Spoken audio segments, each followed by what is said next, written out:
Welcome. We're opening the pages again on this steady, deliberate exploration of scientific thought. Let's put aside the modern world for a moment. Our focus tonight shifts entirely to the Silurian hypothesis, a chapter of history filled with the colossal silence of deep time. The air is cool now. Perhaps you're under a thick blanket, or maybe it's just the quiet that makes the space around you feel so vast. Let us begin not with a bang, but with a whisper, a calm, utterly impossible whisper that asks you to hold the earth, our sturdy, wet, breathing home, less firmly in your mind. The fundamental assumption of our history is that it all happened here, on this planet, with Homo sapiens as the ultimate, self-begotten architects of all that is complex.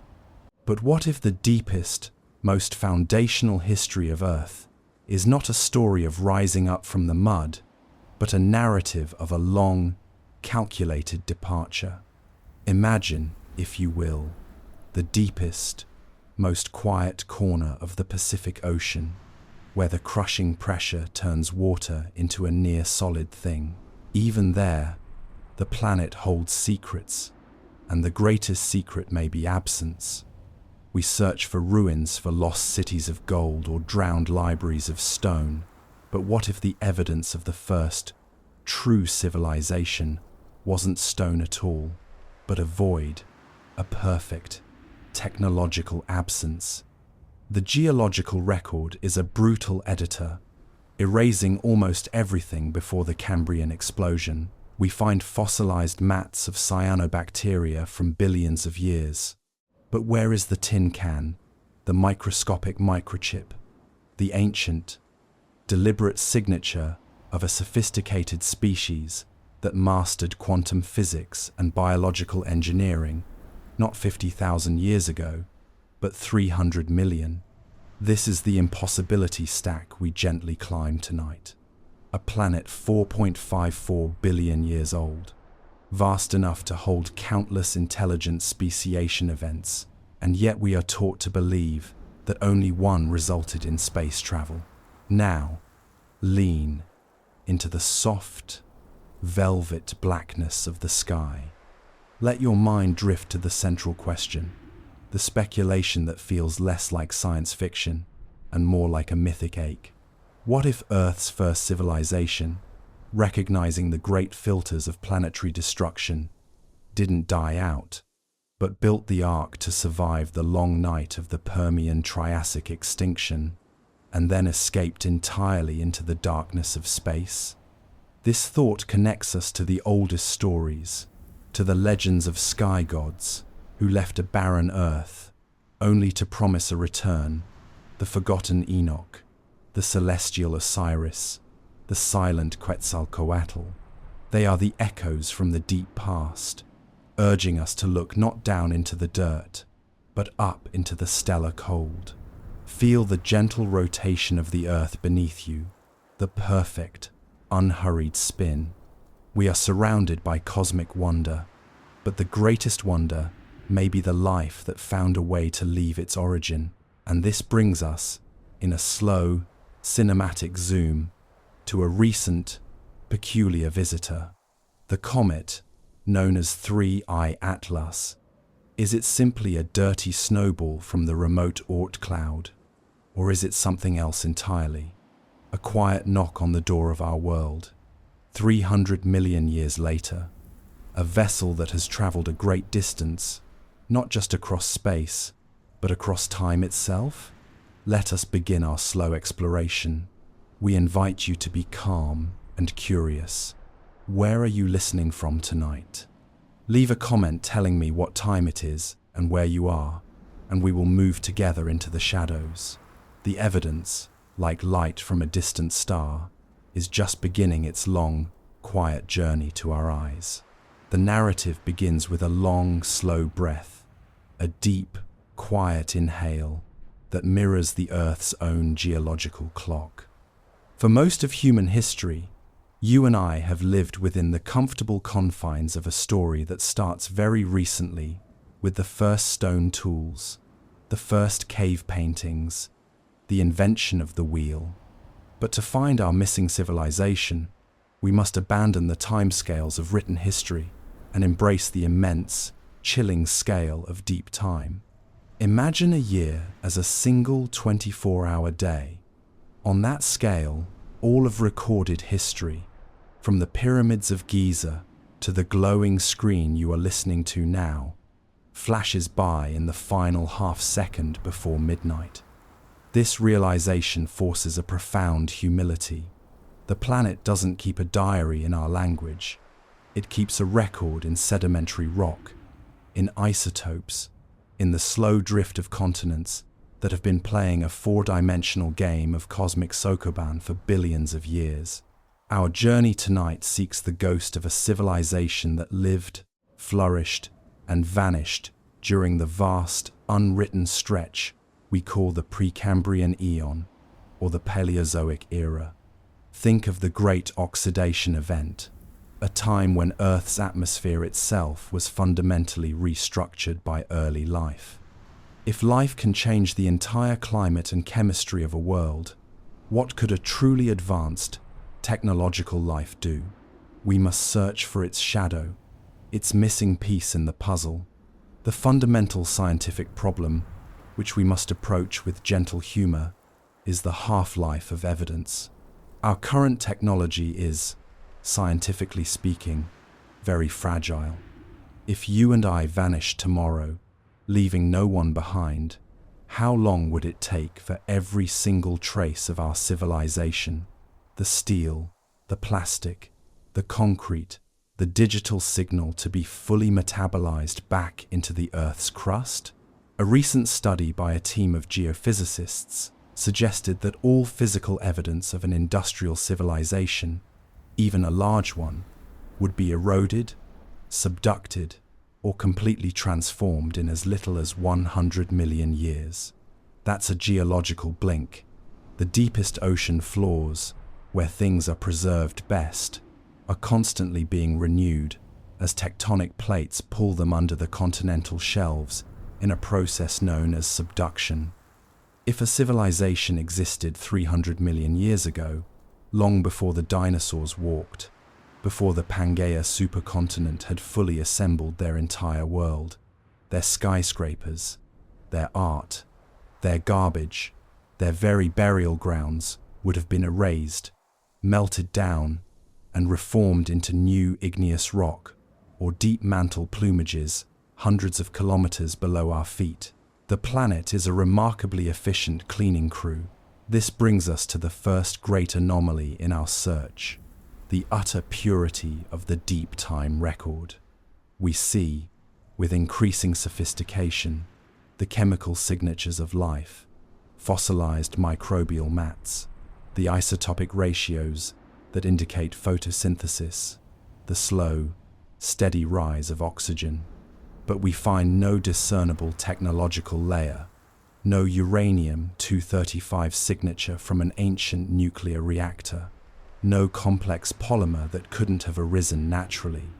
This absence, this perfect void of technology, during a time when complex life, even if not human-like, certainly existed, is our first clue. It suggests a civilization that either mastered a technology so perfectly biodegradable that it left no trace, or a civilization that intentionally, strategically, and cleanly removed itself from the terrestrial environment. They didn't just crumble to ruin, they enacted a cosmic housekeeping. Let's pause and consider the scale of effort this implies. To leave Earth, an entire civilization would need to build an interstellar, or at least interorbital capacity, on a scale that dwarfs our most ambitious plans. We're not talking about a handful of Apollo missions. We're talking about taking millions of individuals, along with their entire ecosystem, their knowledge base, and the necessary technology to sustain them for potentially millions of years in the absolute, lightless dark between the stars. It is an undertaking that requires an unimaginable consensus and a technological mastery of resource recycling and closed-loop biology that we still only dream of. The goal wouldn't be exploration, it would be survival. Imagine the sky of 300 million years ago.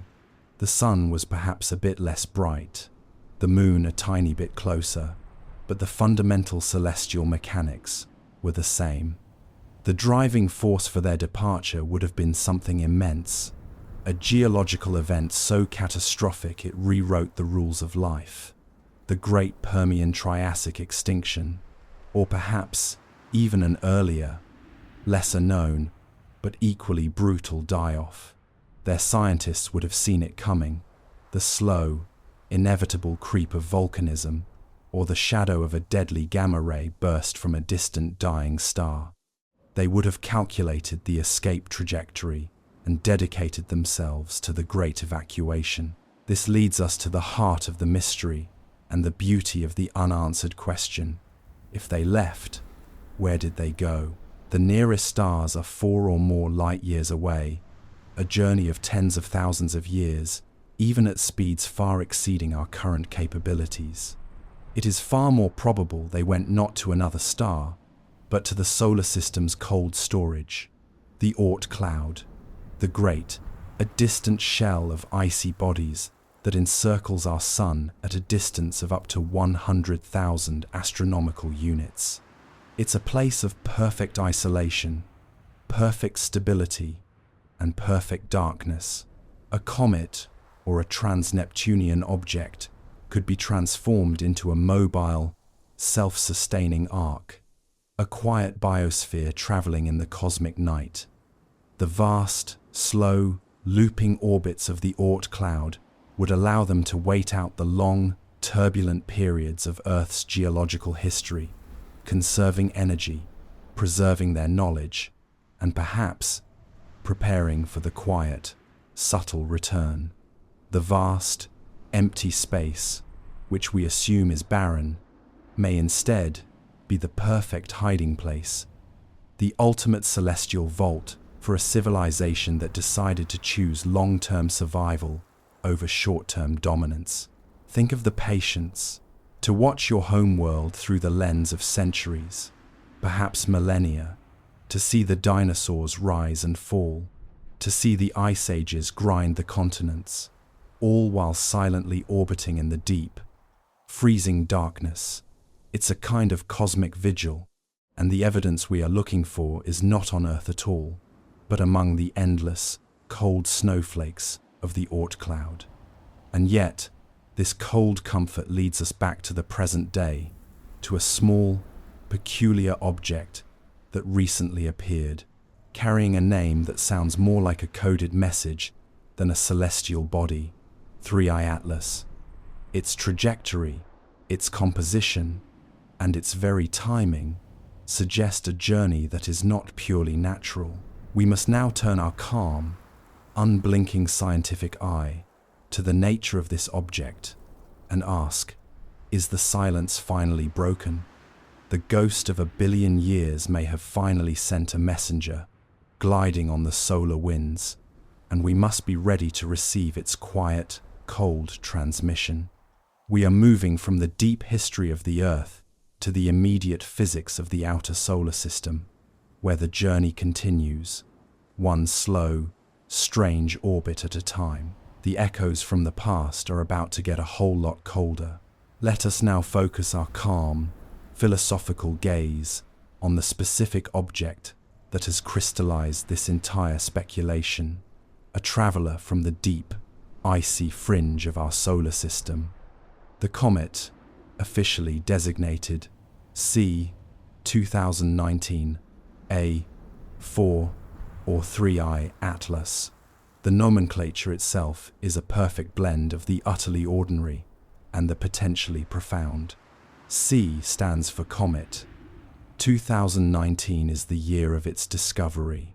A 4 means it was the 4th such object found in the first half of January. The 3I prefix, however, marks it as the 3rd confirmed interstellar object ever detected crossing through our solar system, following the well-known strangely shaped Oumuamua, and the less discussed Borisov. This is the first scientific piece of context we must quietly understand. 3I Atlas is not merely a comet. It is a cosmic refugee, a visitor from a star system far, far away, or, perhaps, a sentinel returning from the depths of our own Oort cloud after an immensely long, deliberate journey. The first anomaly, noted by astronomers, including the teams at the Jet Propulsion Laboratory and the European Space Agency, was its peculiar orbital path. Most comets, originating from the Oort cloud or the closer Kuiper belt, follow long, elliptical orbits, but they are still fundamentally bound to the Sun. Their path is a predictable, if stretched, loop. 3I Atlas, however, exhibited a distinctively hyperbolic trajectory. This means its speed was so great that the Sun's gravity could not capture it into a repeating orbit. It was simply passing through, accelerating around the Sun, and would soon be flung back out into the lightless gulf of interstellar space, never to return. This high speed suggests two possibilities. Either it was gravitationally kicked out of its parent star system, a violent billiard ball event that is common but random, or it was deliberately engineered to move at a high, non-solar system velocity for maximum transit efficiency. The latter possibility gently lifts the hair on the back of the neck. The second, and perhaps most visually intriguing anomaly, was the comet's tail and the strange absence of a traditional coma upon its early approach. Typically, a comet is a dirty snowball made of rock and ice. As it approaches the Sun, the ice sublimates, turning directly into gas, creating a diffuse cloud called the coma and a long, bright tail of dust and gas. 3I Atlas initially appeared almost pristine, suggesting a highly volatile composition that didn't react much until it was very close to the Sun, or, more provocatively, that its outer layer was a protective shell, a kind of ablative shield designed to withstand the thermal and radiation stress of interstellar travel. When it finally did produce a tail, it was an unexpectedly blue-green shade, indicative of high levels of cyanogen and diatomic carbon, elements not unusual in comets, but present here in concentrations that caused a quiet, scientific stir. The blue-green gas was like the exhale of an immensely cold, chemical process, an exhalation that had been held for millions of years. This leads us to the third, deeply compelling anomaly and the subtle humor inherent in scientific observation, the breakup of 3I Atlas. As it neared the Sun in the early months of 2020, the comet suddenly and unexpectedly fragmented into multiple large pieces. This is not entirely unheard of. Comets sometimes break up due to tidal forces or thermal stress. However, the nature of the break was peculiar. It didn't simply disintegrate into fine dust. Instead, it split into a series of large, distinct, almost block-like chunks, following a trajectory that suggested they were moving away from each other, not randomly, but as if propelled by a sequence of small, controlled bursts. Dr. Quanzi Ye, a planetary scientist, described the fragments as moving in a way that defied simple models of natural cometary decay. To the non-scientist, it resembled a large, complex ship jettisoning smaller, individually armored modules as its main hull failed. Let us now connect this trio of anomalies: the hyperbolic trajectory, the initial pristine shell, and the final controlled-looking fragmentation to the mythic link of the celestial return. If this were the return vessel of Earth's first civilization, a long-term survival ark launched 300 million years ago into the Oort cloud, Its engineering would be guided by principles of longevity and concealment, not stellar aesthetics. The high velocity would be necessary to complete a Kuiper belt flyby, an Oort cloud rendezvous, and return within a manageable time frame. The pristine shell would be the necessary radiation shielding for a multi-million-year voyage in the deep interstellar void. And the breakup? Perhaps the main arc, having served its purpose, was deliberately sacrificed, not destroyed, to release smaller, specialized craft, the blocks to enter the inner solar system, and finally approach the Earth. Imagine the cosmic irony. We, the descendants of the second or third civilization, eagerly hunting for extraterrestrial intelligence by pointing our great radio telescopes into distant galaxies, while the oldest, most patient intelligence in our solar system returns in the guise of a broken snowball.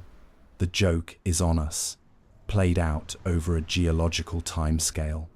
The civilization didn't return in a blinding, flashing flying saucer. It returned quietly, cloaked in the most natural disguise available, a run-of-the-mill, slightly peculiar comet. This brings up a new, quiet, scientific challenge. The ability to cloak a massive, technologically advanced vessel in a crust of silicates and water ice for millions of years implies a level of material science that is far beyond our current understanding. They would have mastered thermal management to prevent the entire construct from slowly sublimating in the deep space cold. They would have solved the problem of cosmic ray damage to both electronics and biology. Their very structure would be an act of cosmic camouflage, an intentional blending into the background noise of the universe. The silence of the universe, the famous Fermi paradox, which asks why we see no signs of life, may be answered here. The intelligent life that survives is the life that learns to be invisible. And so, we leave 3i Atlas, for a moment, not as a pile of broken ice, but as a quiet, enigmatic clue. Its return is timed, coincidentally or deliberately, with a moment in our own history, the 21st century, where we are beginning to look seriously at the stars. The message, if there is one, is written not in language, but in orbital mechanics and cometary debris. The next step in our journey must be to peer back into the history of life on Earth itself, to find the perfect point of departure, the window of opportunity that forced this entire grand, silent journey. We must travel back to a time of supercontinents, strange early forests, and an apocalypse so complete it nearly reset life on this planet. The deeper we go into the past, the closer we may get to understanding the present. To truly understand the impetus for a cosmic escape, we must travel back to the most terrifying and decisive event in the history of life on Earth. A time of planetary despair, known as the Permian-Triassic extinction event, often referred to by the chilling moniker, the Great Dying. Imagine the year is approximately 251 million years ago. The world is vastly different. All of the major landmasses are crushed together into a single, immense supercontinent called Pangaea, surrounded by a single global ocean, Panthalassa. The interior of this landmass would have been a vast, arid, inhospitable desert, far from the moderating effect of the ocean, stretching for thousands of kilometers. This was a world already under stress, but the true catastrophe began with a colossal, sustained burst of volcanic activity in what is now modern-day Siberia. These eruptions were not brief, localized events. They were a slow, continuous planetary wound, known as the Siberian Traps, which poured out unimaginable volumes of lava and greenhouse gases for a period estimated to last for as long as 1 million years. The sheer scale is staggering. Picture a continuous, planet-sized smokestack, operating for a time longer than Homo sapiens have been a species. The effects were multidimensional and utterly devastating. The first and most immediate was an extreme, rapid, global warming event. The massive release of carbon dioxide and methane trapped heat, causing global temperatures to spike by perhaps 10 degrees Celsius. This temperature increase was enough to trigger a devastating positive feedback loop. The warming oceans, now too hot to hold dissolved gases, began to release massive amounts of their own stored carbon dioxide. The thermal stress was so intense that it caused the great oceanic currents to stall, leading to widespread anoxia, or the complete lack of oxygen, in the deep oceans. This anoxia had a secondary horrifying effect.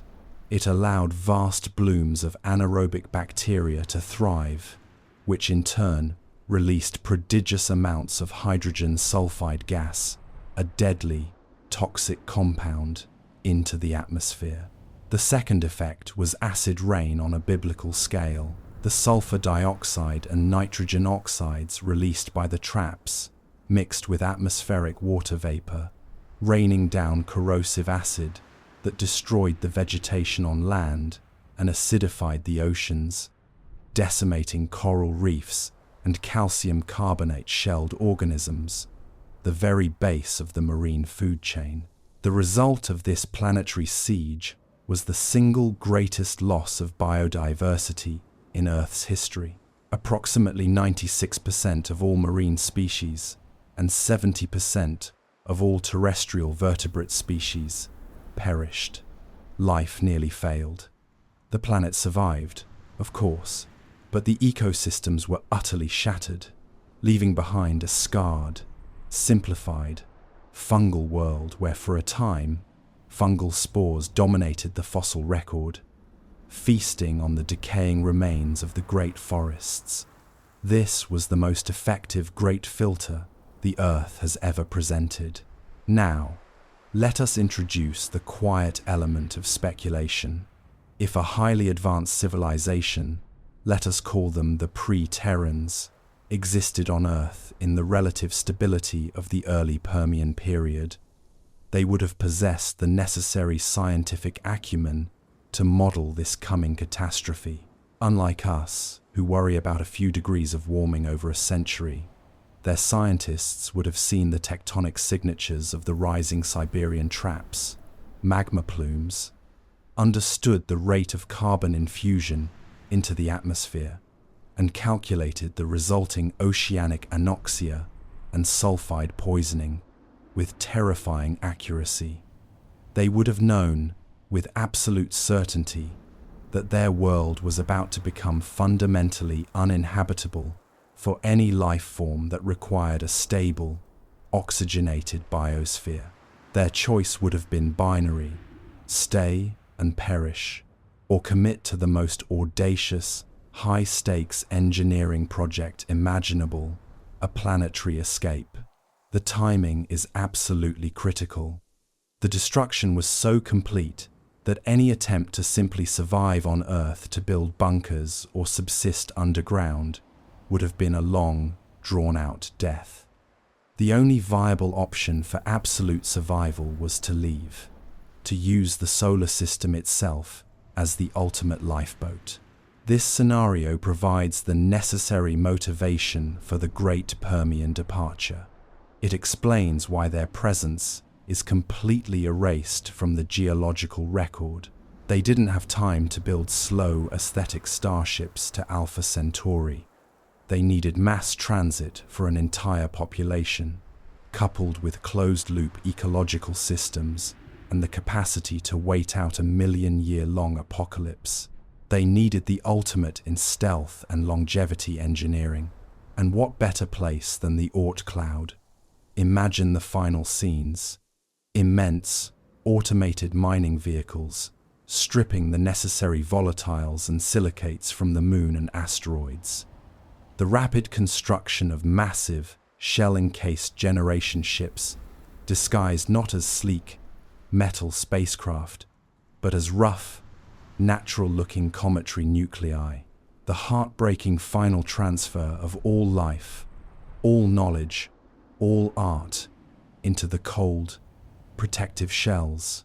The launch would not have been a triumphant fanfare, but a quiet, coordinated series of hyperbolic departures, timed to take advantage of orbital mechanics that would sling them out into the deep space storage ring of the solar system. Their signature of leaving would be the cleanest act of all, the final removal of all heavy technology to avoid contributing further to the climate catastrophe they were fleeing. This mythic link, the great civilization fleeing the great dying, binds our speculation into a coherent scientific possibility. It connects the geological terror of the Permian to the orbital strangeness of 3I Atlas. The ghost is not just a ghost, it is a survivor, incredibly patient, incredibly far away. They waited for the world to cool, to heal, for the Triassic period to begin, for new forms of life to slowly colonize the shattered ecosystems. And they watched. They have been watching, silently, for 250 million years, waiting for the moment when a new, intelligent species, US, would develop the tools, the radio signals, and the philosophical curiosity to begin looking up. The cosmic stage is set. We must now turn our attention from the fire and ash of the past to the immense, chilling silence of the interstellar void, and wonder what life truly looks like after a 200 million year journey in the dark. The journey continues, softly and quietly, through the great, empty spaces between the planets. The narrative shifts now from the quiet, internal world of the Oort cloud arc to the external, observable signals of their potential return, focusing on the technological language of silence they would employ. If the Pre-Terrans are a civilization that has survived multiple planetary apocalypses, their primary doctrine would be non-interference and perfect concealment. They would understand that the fastest way to provoke a potentially hostile, nascent, and aggressive species us would be to announce their presence with a giant, flashing sign. Instead, their communication and reconnaissance would be subtle, probabilistic, and entirely non-electromagnetic in nature. Our own search for extraterrestrial intelligence, the Great SETI project, is primarily focused on radio waves, the electromagnetic signature of a technological civilization. We listen for that telltale, narrow band, repeating signal. But for a civilization that has mastered fusion power and interstellar travel, radio waves are a laughably inefficient, noisy, and conspicuous form of communication. They are the technological equivalent of a loud shout in a library. The Pre-Terrans would communicate and gather data using the deepest, quietest forms of physics available. We can identify at least 3 potential silent languages they would master. The first is neutrino communication. Neutrinos are subatomic particles that have almost no mass and travel near the speed of light. Rarely interacting with matter, they pass through planets, stars, and even entire galaxies almost unimpeded. A civilization with the technology to generate a tightly focused neutrino beam could send a data stream through the heart of the Earth, a message undetectable by any of our radio telescopes. Their probes, dropped from the fragmented 3I Atlas, would not have radio receivers, but advanced neutrino detectors, listening for a silent pulse from the main arc still lurking far beyond Pluto. The second silent language is gravitational wave sensing. Our current experiments, like the Laser Interferometer Gravitational Wave Observatory, are designed to detect the immense ripples in the space-time fabric caused by colliding black holes or neutron stars. But a civilization with superior technology could use miniature, highly sensitive gravitational sensors to detect tiny, intentional perturbations in the local gravitational field. Imagine a series of small, precisely modulated masses within a 3I atlas fragment, vibrating at a preset frequency to create a subtle gravitational hum, a quiet beacon that whispers its presence only to a sister probe. The signal would be pure physics, invisible to light, undetectable by radar, and beyond the comprehension of our current surveillance technology. The third and perhaps most compelling silent language is biofeedback engineering. The Preterrans are not just engineers, they are biological engineers who have maintained their entire ecosystem for millions of years.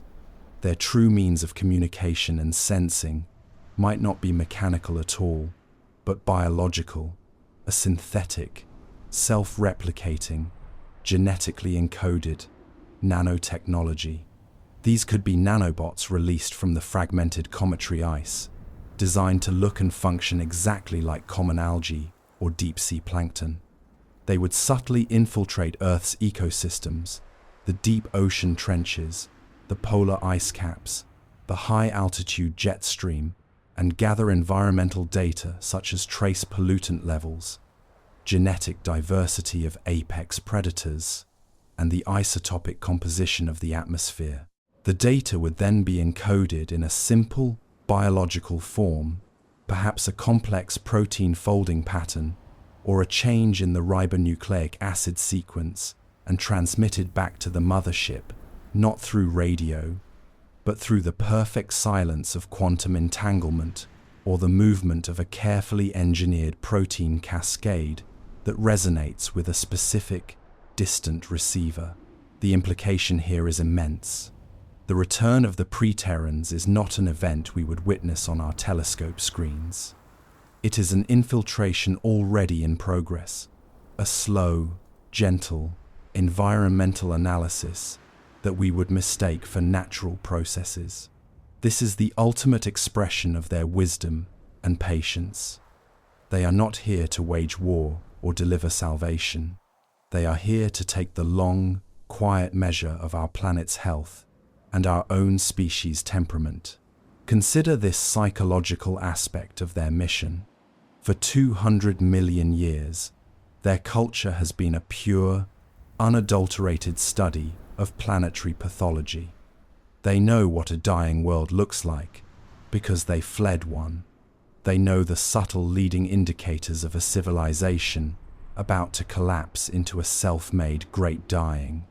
The moment they detected our rising carbon dioxide levels, our loss of biodiversity, and the chemical residues of our industrial age, they would have activated the final stages of the return protocol. The great joke of the cosmos is that the aliens are not arriving on the White House lawn.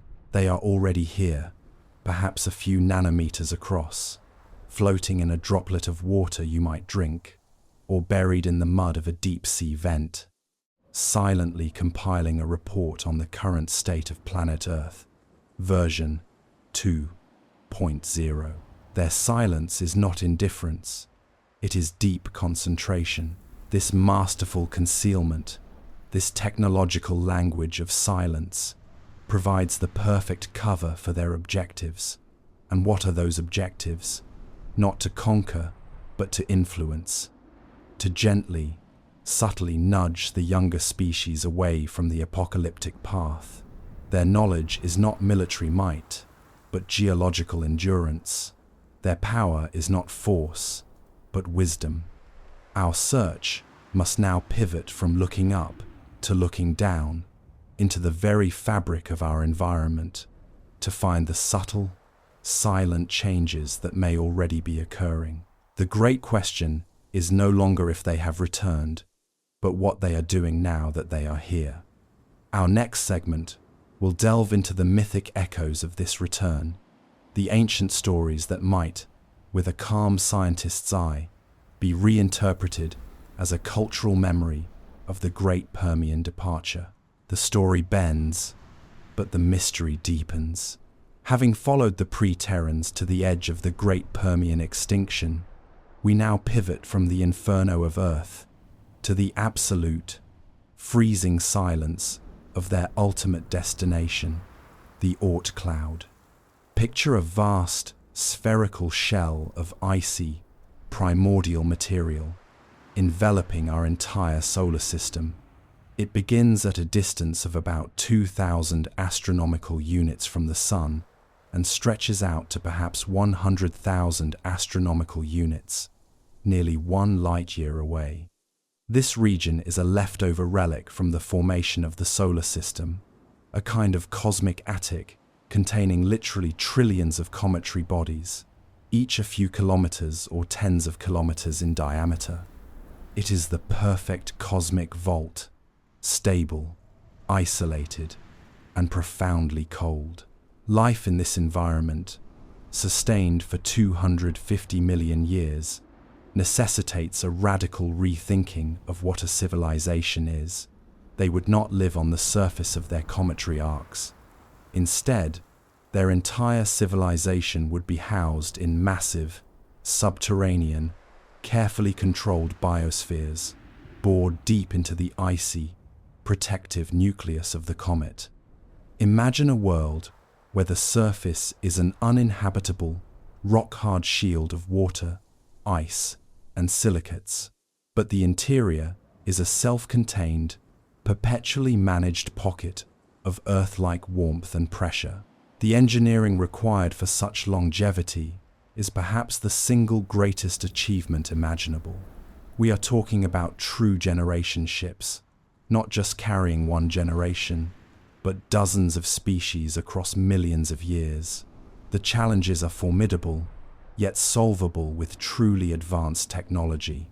The primary difficulty is energy. In the Oort cloud, the Sun is a mere bright star, providing almost no usable energy. The pre-Terrans would need a power source capable of running a massive life support system for geologic timescales.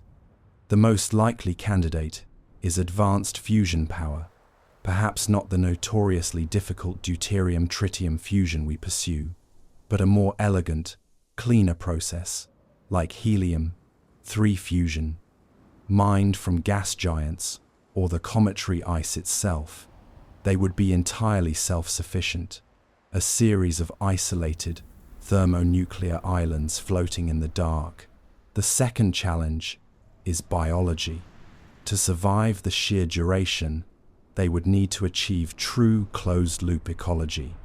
Every atom of oxygen, every drop of water, every molecule of carbon must be recycled with near 100% efficiency. There can be no waste, no pollution, no loss. Their agriculture would be sophisticated hydroponics and aeroponics, growing food beneath efficient, multi-spectrum light-emitting diode banks. Their population would be strictly managed, perhaps held in stasis or slow growth cycles during the deep transits, only to be awakened for periods of maintenance and learning. Their society would be built not around expansion or conquest, but around the sacred principles of conservation and endurance. This leads to a quiet reflection on the psychological state of the pre-Terrans. Imagine being born, living, and dying within a perfectly contained shell of ice, knowing that your world is literally a manufactured lifeboat orbiting a star 1 light-year away. Their culture would be dominated by the vigil, the endless, patient wait for the Earth to heal. Their stories would all be about the departure, the terror of the great dying, and the promise of return. They would maintain a continuous, highly detailed simulation of Earth's evolving geology and biosphere, monitoring the slow decay of radioactive elements, the rise and fall of the ice ages, the slow formation of new continents. Their scientific goal would shift from discovery to maintenance. The most prized citizens would be the bioengineers who maintain the ecological balance, and the astronavigators who ensure the cometary arc remains on its incredibly precise, long-looping orbit. Humor, perhaps, would be their greatest cultural tool, a wry, dry commentary on the absurdities of living in a perfect, recycled environment, surrounded by infinite nothingness. They would have a deep philosophical perspective, having seen the entire Mesozoic and Cenozoic eras play out on their ancestral home like a slow-motion puppet show. Their ships, the Proto-3I Atlas objects, would be their most sacred artifacts.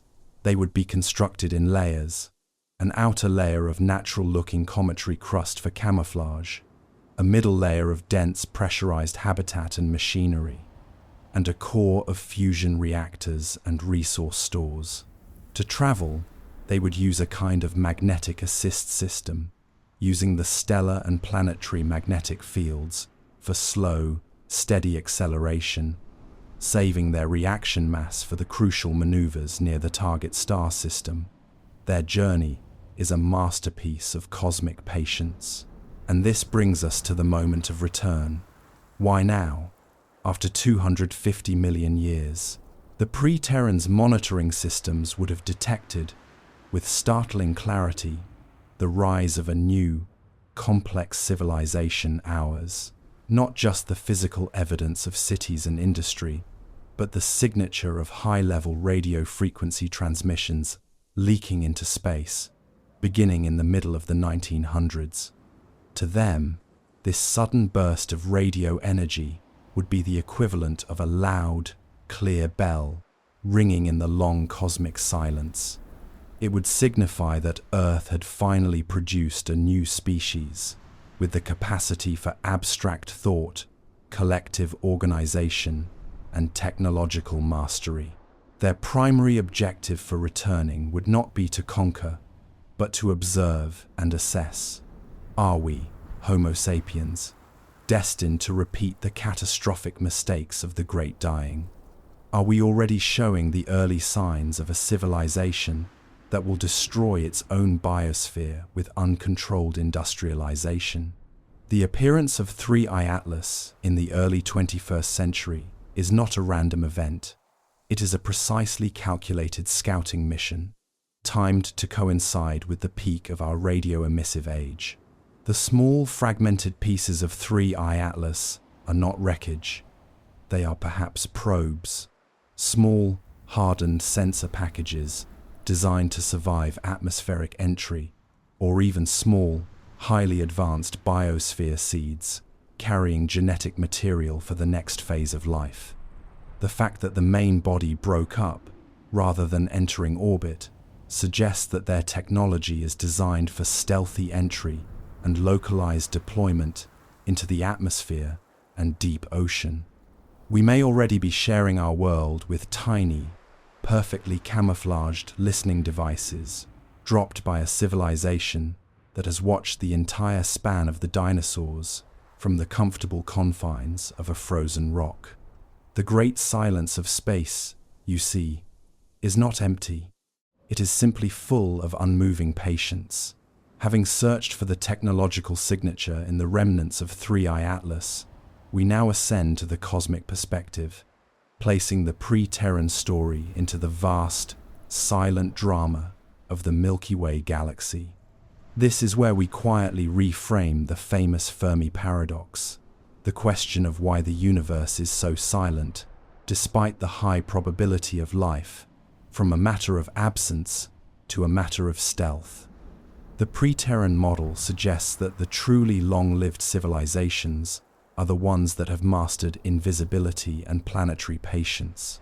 The Drake equation, a probabilistic framework for estimating the number of active, communicating civilizations in our galaxy, contains a key, often overlooked variable, L, the longevity of a technological civilization. We, Homo sapiens, are currently operating on a value of L, measured in decades or centuries. A nuclear war, a runaway climate change, or a novel engineered plague could end our L at any moment. The pre-Terrans, by mastering the Oort cloud arc and surviving the Great Dying, have achieved an L measured in hundreds of millions of years. This disparity fundamentally changes the mathematics of galactic life.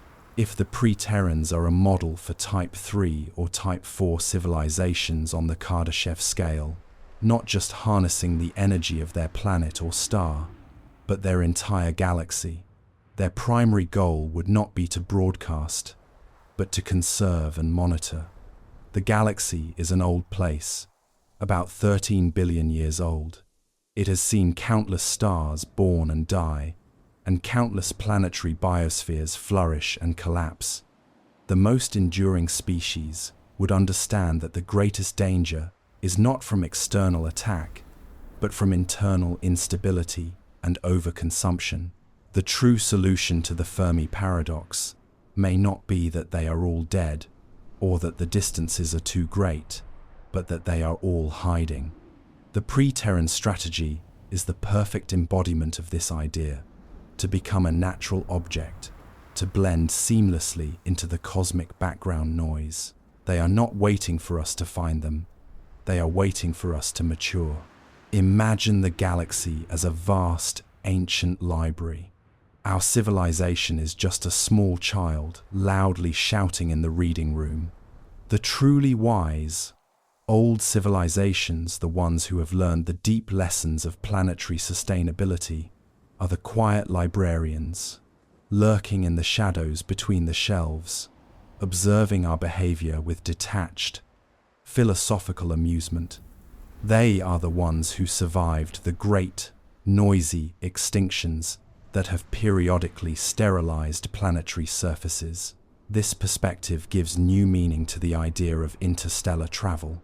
For a pre-Terran civilization, the goal is not to quickly colonize a new star system. That would be messy, conspicuous, and a waste of precious, non-renewable energy. Their approach would be to send out archival probes, tiny, self-replicating, artificially intelligent seed ships, perhaps the size of a grain of sand, encased in a meteoroid shell, to quietly distribute their knowledge across the galactic halo. The small, fragmented pieces of 3I Atlas could be the first, tiny, deliberate infection of the solar system with this archival technology. The humor here lies in the fact that we, with our great, spinning satellite dishes and our powerful radio telescopes, are searching for a signal that a truly intelligent species would never send. We are looking for a noisy beacon, but the most important message is a silent, geological reality. The universe is full of life that has learned to be quiet. This idea connects back to the mythic echo of the sky gods. The Pre-Terrans are not omnipotent, but they are incredibly enduring. They are not benevolent in the human sense, but they are deeply committed to the preservation of life and the accumulation of knowledge. Their return is a data-gathering event aimed at assessing our viability as a long-term tenant of the planet. Their cosmic perspective, forged over millions of years of observation, would lead to a philosophy of minimal intervention. They would never launch a war, nor would they descend to offer us free energy. Any intervention would be surgical, subtle, and aimed at the deep-seated geological and biological health of the planet. They are not here to teach us philosophy. They are here to ensure the oxygen levels stay stable and the carbon cycle doesn't spin out of control. This reframing of the Fermi paradox suggests that the search for life should be less about looking for signals and more about looking for anomalies in the orbital mechanics of apparently natural objects and isotopic ratios in our own environment.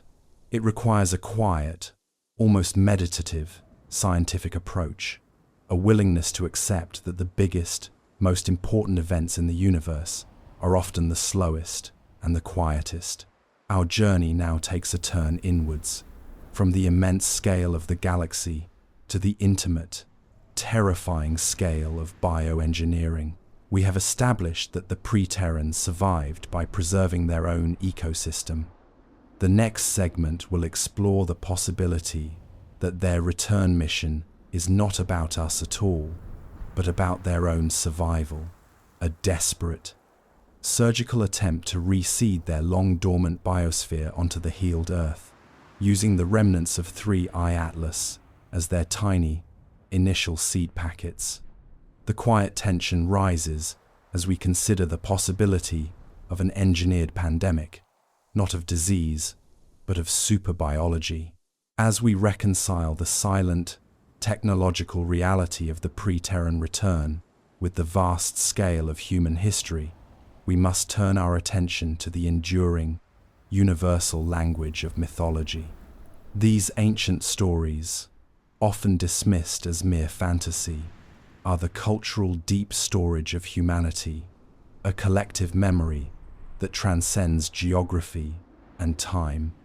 What if the most profound, recurring myths from around the globe are not imaginative invention, but highly distorted, fragmented memories of an event witnessed by the Homo sapiens' predecessors, the site of a vast, technologically advanced civilization making a final, coordinated cosmic exodus?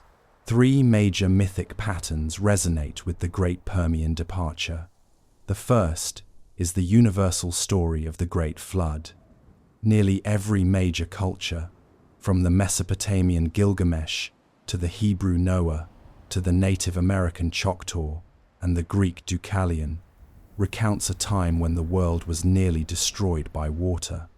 The common threads are always a divine warning, the construction of an ark or sealed vessel, and the survival of a select few who are tasked with restarting life on a purified earth. We interpret this myth as localized flooding events, but what if the memory is far deeper?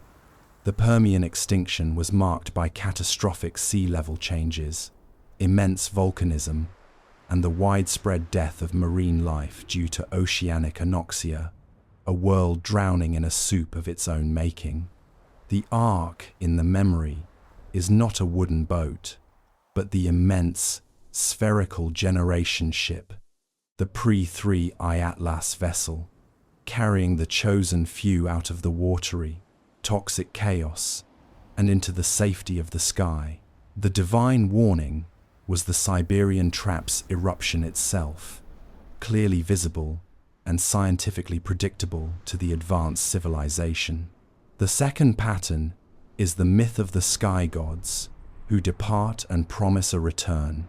Figures like the Egyptian Osiris, who leaves Earth to rule the underworld, or perhaps the celestial world, and the Mesoamerican Quetzalcoatl, the feathered serpent god who sails away across the sea, promising to return in a crucial year. These deities are often associated with advanced knowledge, astronomy, and the founding of the first organized civilizations. This mythic pattern is a near-perfect cultural echo of the Great Permian Departure. The pre-Terrans, in their final moments on Earth, would have seemed like gods to any scattered, primitive precursors to modern humans who might have survived the initial catastrophe. They didn't die. They simply ascended into the safe harbor of the heavens, leaving behind a profound cultural scar, the expectation of the second coming, or the final return. This explains the 250 million year gap.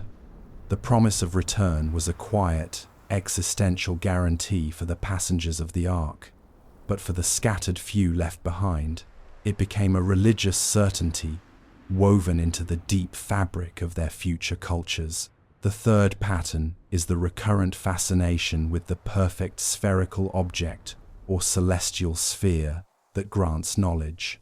Think of the mysterious orb of the Holy Grail legends, or the perfect, mathematical spheres used by Plato to model the heavens. The pre-Terran ships, encased in their cometary shells, would have been the ultimate example of the celestial sphere, a perfect, self-contained world carrying all the knowledge of the past.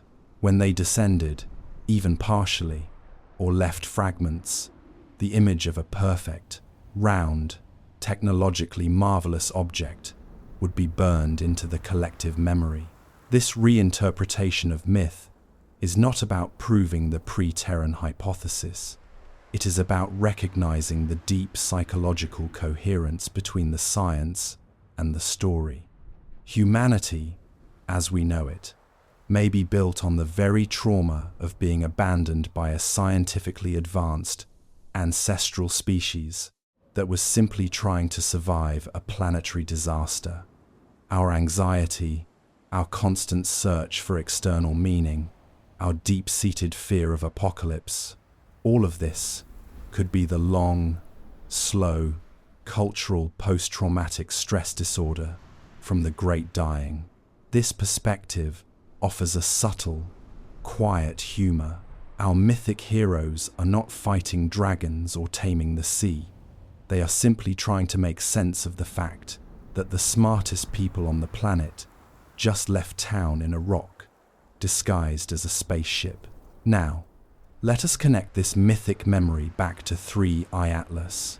Its appearance, a hyperbolic object that fragments into multiple pieces, fits the pattern of the returning object of prophecy.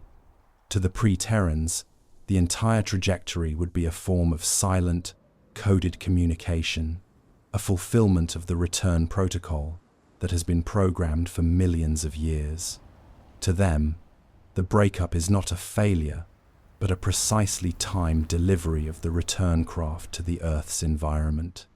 The pieces, the probes mentioned earlier, are the new sky gods, not descending in chariots of fire, but in the guise of dusty, innocuous space debris.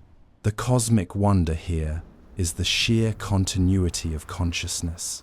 A fear born in the Permian is echoed in the mythologies of the Holocene. A scientific prediction made 250 million years ago results in a tiny, silent fragment of ice entering the 21st century atmosphere. The pre-Terrans, in their cold, self-sufficient arcs, have become the great ancestors, the quiet observers who have seen more planetary cycles than all of our recorded history combined. The next phase of our journey requires us to slow down and consider the sheer scale of time involved. We have talked about millions of years as if they were days. To truly feel the weight of this longevity, we must delve into the science of planetary evolution and the great filters that govern the survival of life on Earth. We must understand what allowed us to rise where the pre-Terrans chose to leave. This transition requires us to leave the poetry of myth and gently enter the calm, brutal mathematics of astrobiology and the Drake equation. The rhythm slows, the perspective widens, and the universe becomes immense, yet strangely familiar. Having navigated the mythic echoes, we now move into the cold, quiet discipline of astrobiology to understand the brute force mathematics of longevity that must have governed the pre-Terran decision. The central problem for any spacefaring civilization is not the speed of light, but the half-life of technology and the duration of the biological crisis. Their solution, the Oort cloud arc, was an immense, probabilistic calculation designed to defeat the universal odds. The concept we are quietly exploring is the Great Filter, an idea central to the Fermi paradox. The paradox, simply put, is that in a galaxy with hundreds of billions of stars, many with suitable planets, where are all the aliens? The filter suggests that life has to pass through a series of immense, improbable bottlenecks to reach the level of a spacefaring civilization. For the pre-Terrans, the Great Dying was their penultimate filter, the one they chose to evade rather than endure on sight. The mathematics of their survival dictated that they needed to remain isolated until the planet's geochemical cycle was reset. The Permian extinction effectively reset life, allowing for the rise of the dinosaurs in the Mesozoic era, and then the eventual flourishing of the mammals in the Cenozoic era.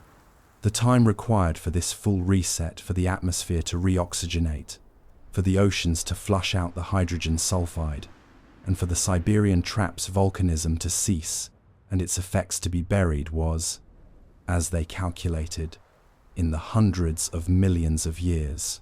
This is the key metric of their engineering. 250 million years of guaranteed operation. To achieve this, they would have had to solve two fundamental problems that currently plague our best engineers. The first is radiation hardening on a geologic scale. Deep space, especially the Oort cloud, is not empty. It is permeated by high-energy cosmic rays, the constant trickle of charged particles from the sun, and the occasional, deadly blast from a distant supernova. To protect the biological cargo for millions of years, their arc would need layers of shielding far beyond our current capabilities. Perhaps a combination of thick, pressurized ice for thermal and low-energy protection, and a dense core of magnetically channeled plasma to deflect high-energy gamma rays and protons. Their entire ship would be a perfect, self-maintaining Faraday cage, a quiet sanctuary from the brutal mathematics of particle decay. The second problem is entropy defiance, the battle against the second law of thermodynamics. Everything breaks down eventually. Metal fatigues, rubber degrades, electronics short-circuit. To run a complex fusion reactor and life support system for 250 million years without external maintenance means they had to invent materials and machines with near infinite mean time between failures. Their civilization would be built entirely on self-repairing nanotechnology, tiny automated molecular machines that constantly scan, diagnose, and rebuild every circuit, every valve, every joint in the ship, down to the atomic level. Their entire ship would be a living, breathing, mechanically immortal organism. This is where the subtlety of the 3I Atlas fragmentation takes on new meaning. The breakup might not be just the jettisoning of probes. It could be the final, planned decommissioning of the main generation ship, a controlled dispersal of its exhausted 250 million year old parts. The remnants would then quietly become part of the natural background noise of the solar system, fulfilling the initial, all-important protocol of leaving no trace. The Pre-Terrans are a civilization of perfect environmental impact statements. The decision to return now also speaks to a probabilistic calculation. Their monitoring systems would not have been looking for a specific species, but for a specific technological threshold. The detection of artificial radio signals, the successful launch of interplanetary probes, the mastery of nuclear physics. These milestones would trigger the return protocol. The Pre-Terrans are not interested in the Bronze Age or the Renaissance. They are interested in the moment a species gains the ability to either self-destruct or go interstellar. We crossed that threshold in the mid-1900s.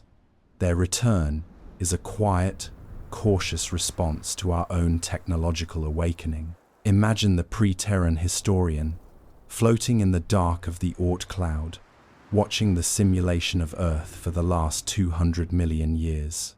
They saw the Chicxulub impact that wiped out the dinosaurs. They saw the early primate evolution. They would have watched our own species, Homo sapiens, spread out of Africa, develop agriculture, and build the first cities. To them, we are a fascinating, unpredictable, and potentially dangerous experiment, a species that arose in the wake of the apocalypse they fled. They are returning not as judges, but as the ultimate, patient peer reviewers of life on Earth. This thought provides a quiet sense of awe. The ultimate scientific truth about the Pre-Terrans is that their greatest innovation was not a weapon or a faster engine, but the invention of planetary patience. They mastered the brute force mathematics of longevity and simply waited for the geological chaos to subside. Their journey is a testament to the idea that the universe does not reward speed or aggression. It rewards endurance and conservation. We must now, with a deep breath, leave the quiet realm of mathematics and turn to the specific, scientific, and slightly humorous question of their composition. What are they made of? And what is the material evidence that the fragments of 3I Atlas are not just ice, but a technological artifact? The search for the ultimate alien alloy begins now. A slow, gentle hunt for an impossible nanomaterial. Our calm, scientific investigation now drills down into the material science of the returning object, the Comet 3I Atlas, looking for evidence of the impossible alloy, the durable, long-term technological material that must form its hidden core. We have established that the external shell must appear entirely natural, composed of water ice, carbon dioxide ice, and assorted silicate dust, the classic dirty snowball composition. The true signature of the pre-Terrans, however, would be found in the fragments, in the unexpected presence of materials that simply cannot be forged by natural stellar processes. When a terrestrial object breaks down a piece of rust, a shard of plastic, we can trace its origin by its isotopic signature and its complex molecular structure. The pre-Terrans, having fled a dying planet and lived in a closed-loop system, would have relied on highly pure, highly engineered elements. They would have been the masters of nanoscale manufacturing, creating materials that are metastable, perfectly balanced and non-degrading for millions of years. One scientific possibility, which quietly excites planetary geologists who study the fragments, is the presence of pure technetium. Technetium is a fascinating element, number 43 on the periodic table. It is one of only 2 elements under bismuth that has no stable isotopes. It is entirely radioactive.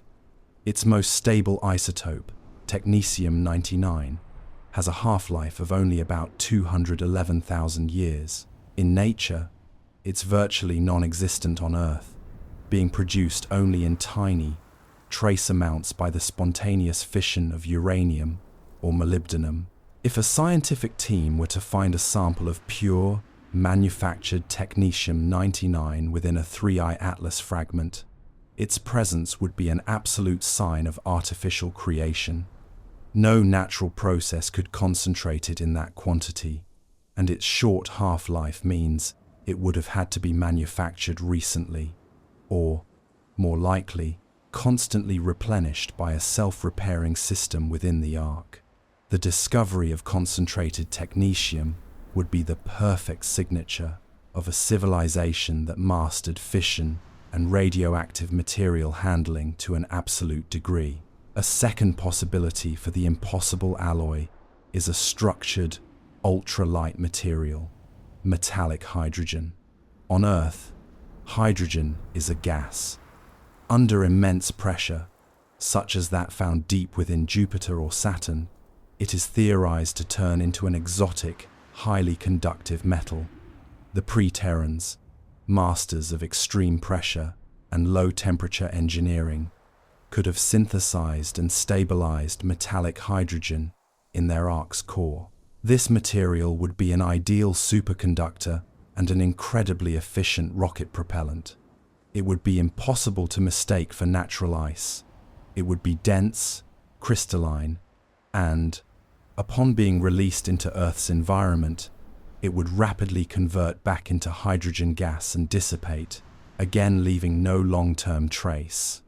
The discovery of a crystalline structure with the specific lattice spacing of metallic hydrogen within a fragment would be the smoking gun of deep space, pressure-based manufacturing.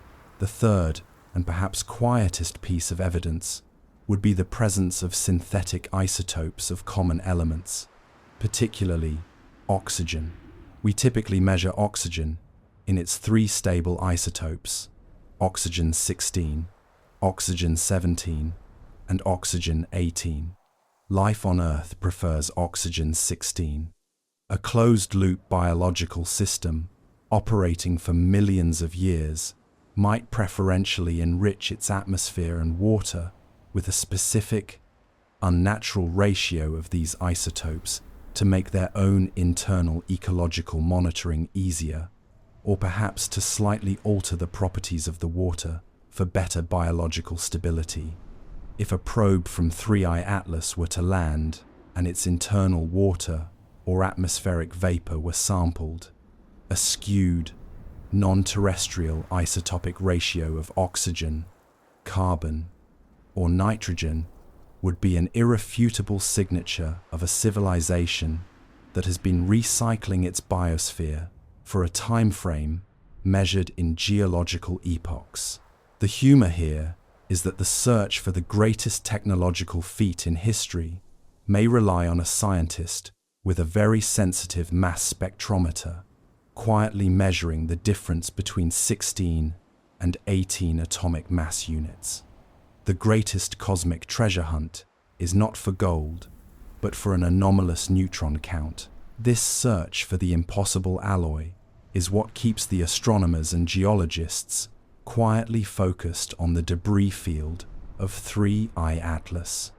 They are looking not just for natural decay, but for the subtle, telltale signs of a complex, layered structure, the remains of the technetium reactor, the shards of the metallic hydrogen engine, the ice contaminated with the signature of synthetic oxygen.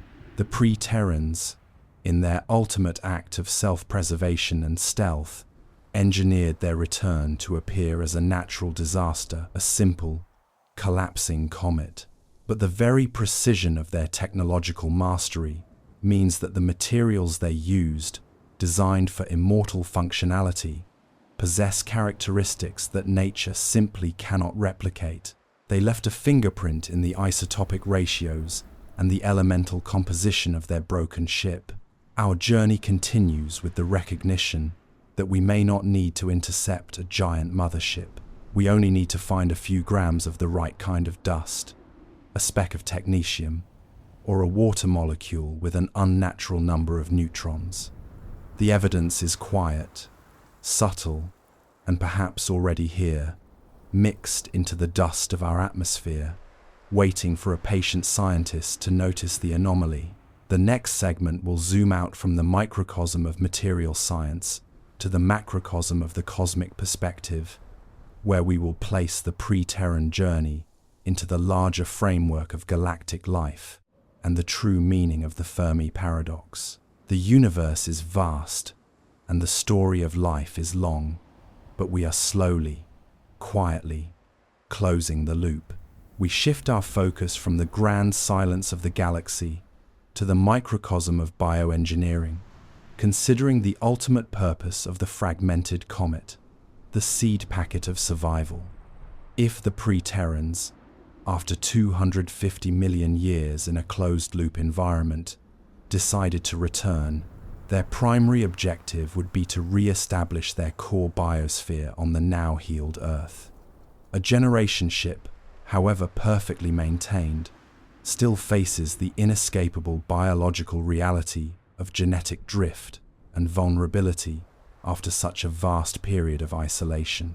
The pre-Terran civilization would have been acutely aware of the risk of catastrophic biological failure in their closed system. Their environment was perfect, but also utterly stagnant. New genetic material, new pathogens, new evolutionary pressures, all the things that make life robust were absent. Their return would be a calculated, high-risk attempt to introduce their ancient, preserved genetic stock back into a vibrant, modern evolutionary environment to ensure its long-term viability. The fragments of 3I Atlas are not just metal and ice, they are biological delivery systems. Imagine that the blocks of cometary ice released during the breakup contained not just sensor arrays, but a carefully engineered bioseed packet. This packet would be a sophisticated bio-nanite system designed to do three specific things in the Earth's environment. The first would be environmental neutralization. The pre-Terran's ancient biology might be incompatible with the modern Earth's environment. The nanosystem would release highly targeted, genetically engineered microbes designed to neutralize trace pollutants, stabilize local microclimates, and perhaps slightly adjust the isotopic ratios of local water and soil to better match the conditions the ancient biology requires. This process would be so subtle, so interwoven with natural bacterial action, that our most sophisticated environmental protection agencies would likely mistake it for an unusual bloom of common cyanobacteria. The second function would be genetic calibration.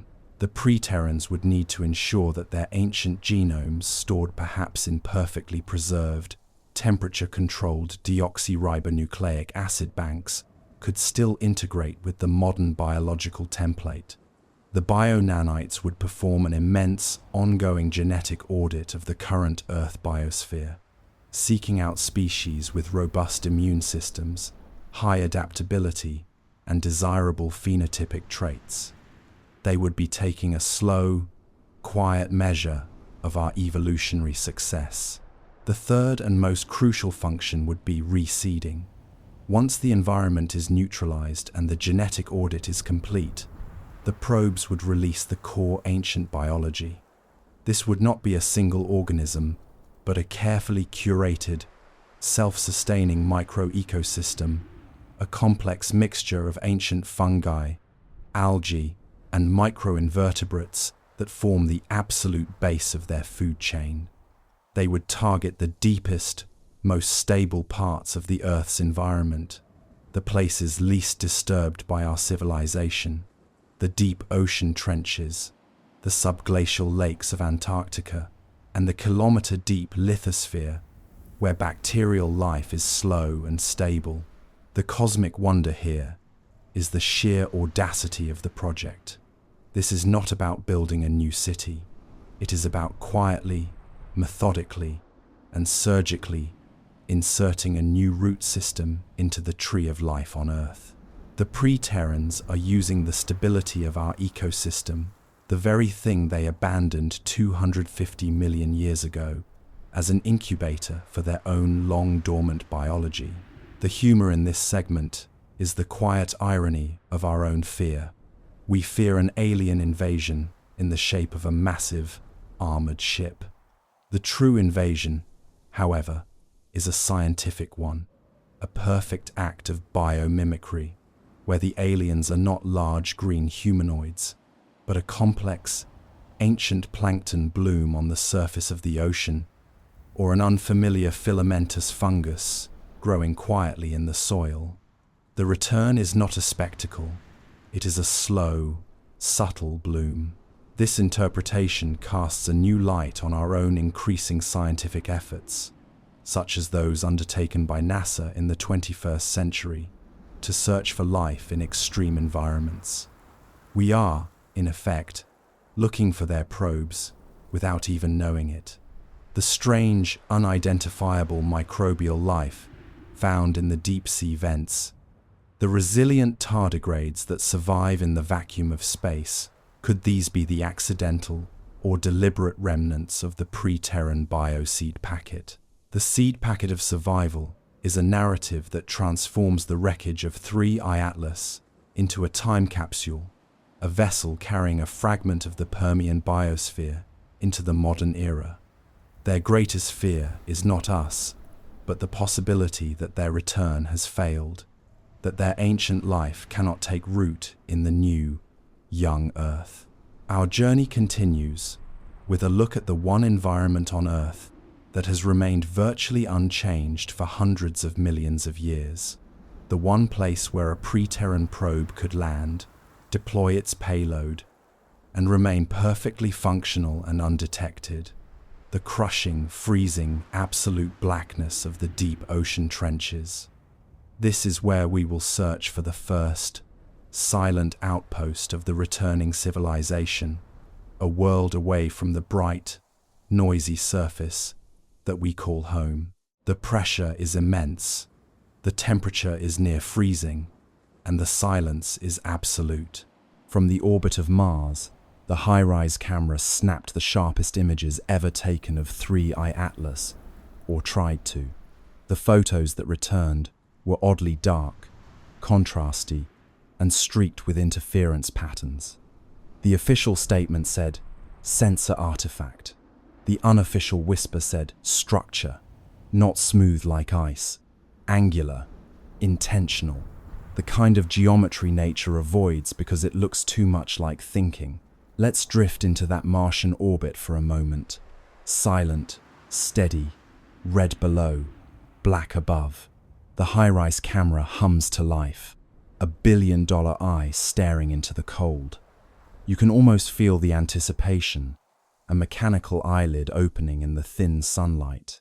The image begins to build, pixel by pixel, line by line, translating photons into revelation, and then static. At first, it's subtle, a faint interference pattern, a digital shimmer, like someone exhaling across a radio signal. The engineers squint at their monitors. Maybe cosmic rays hit the sensor, someone suggests. Maybe solar noise. But cosmic rays don't make right angles, and solar noise doesn't repeat itself with architectural precision. The next image arrives, darker. The histogram spikes in places it shouldn't. The shape in the frame looks less like a comet and more like, well, something trying very hard not to look like anything. Its edges are clean, too clean. Shadows fall where there shouldn't be surface variation. And there, just faintly, a glint, a perfect 90-degree reflection. That's when the whispers start. The data team runs deconvolution algorithms to clean the image, and the results make it worse. Beneath the interference, faint geometric striations emerge, triangles, plates, grids, not random, repeating, symmetrical, the kind of order that makes your brain uncomfortable because it feels deliberate. Structure, one analyst says quietly. No, her supervisor corrects, artifact. But even as she says it, her cursor hovers over the same square patch again and again, as though hoping it will stop looking like a window. ESA's public statement comes fast and flat. The imaging anomalies are consistent with sensor interference caused by reflected solar radiation. That's bureaucratic. For, we don't know what we're seeing, but please don't ask. Internally, though, emails start flying. The word structure appears 17 times in one thread, always in quotation marks, as if politeness could make it less alarming. Imagine being one of those analysts, zooming in until the pixels themselves seem to blink. The surface of 3I Atlas isn't smooth or cratered, it's tessellated, plates arranged in patterns too regular for chance. Some appear overlapping, others recessed, and in one frame, a faint seam runs along the curvature, subtle but unmistakable like a hatch. Of course, no one dares call it that. The official internal term becomes geometric albedo variation. It sounds safe, sterile, boring, but you can't unsee geometry. Nature loves curves, spirals, organic chaos. This looks like design. One engineer writes in her log, "Could this be an illusion from the imaging process?" Another replies, "An illusion that repeats itself identically across 3 instruments." There's no follow-up message. They try to replicate the interference on other targets. Phobos, Deimos, even an old asteroid. Nothing. Only 3I Atlas corrupts images this way. It's as if the object rejects observation, like it knows when it's being watched. The engineers half joke about it. The comet's camera shy. But the laughter is short-lived, because the next transmission from High-Rise contains another surprise. A faint electromagnetic pulse, perfectly timed with the camera's shutter. Not a malfunction, a response, as though the act of observation triggered a reply. A pulse that says, in its own quiet way, I see you too. In a locked sub-channel of ESA's network, a few scientists begin privately discussing the possibility of active surface modulation. They talk about the way certain materials can alter reflectivity based on exposure photonic metamaterials, adaptive nanostructures, the kind of thing still locked inside prototypes on Earth. But this is happening hundreds of millions of kilometers away, and it's working flawlessly. Publicly, the agency releases blurred grayscale stills, carefully cropped to hide the patterns. Enhanced contrast is cited as the reason for distortion. It sounds reasonable until you realize they've enhanced the darkness, not the light. They've made the object less visible, not more. The cover-up, if it is one, isn't about hiding truth. It's about buying time. You imagine the silence inside those offices, the soft tap of keys, the nervous glances toward closed doors. The engineers know what they've seen, but they also know how careers end. Better to let the pixels lie. Better to call intention an artifact and go home early. But the data, like truth, keeps finding its way back. Somewhere, late in the night, a graduate student overlays all the interfered images, stacking them like translucent slides. Slowly, a pattern emerges. Faint, angular, deliberate. A hexagonal lattice running the length of the object, segment by segment. She whispers, "This isn't random." Her mentor sighs and rubs his eyes. Then don't say it out loud.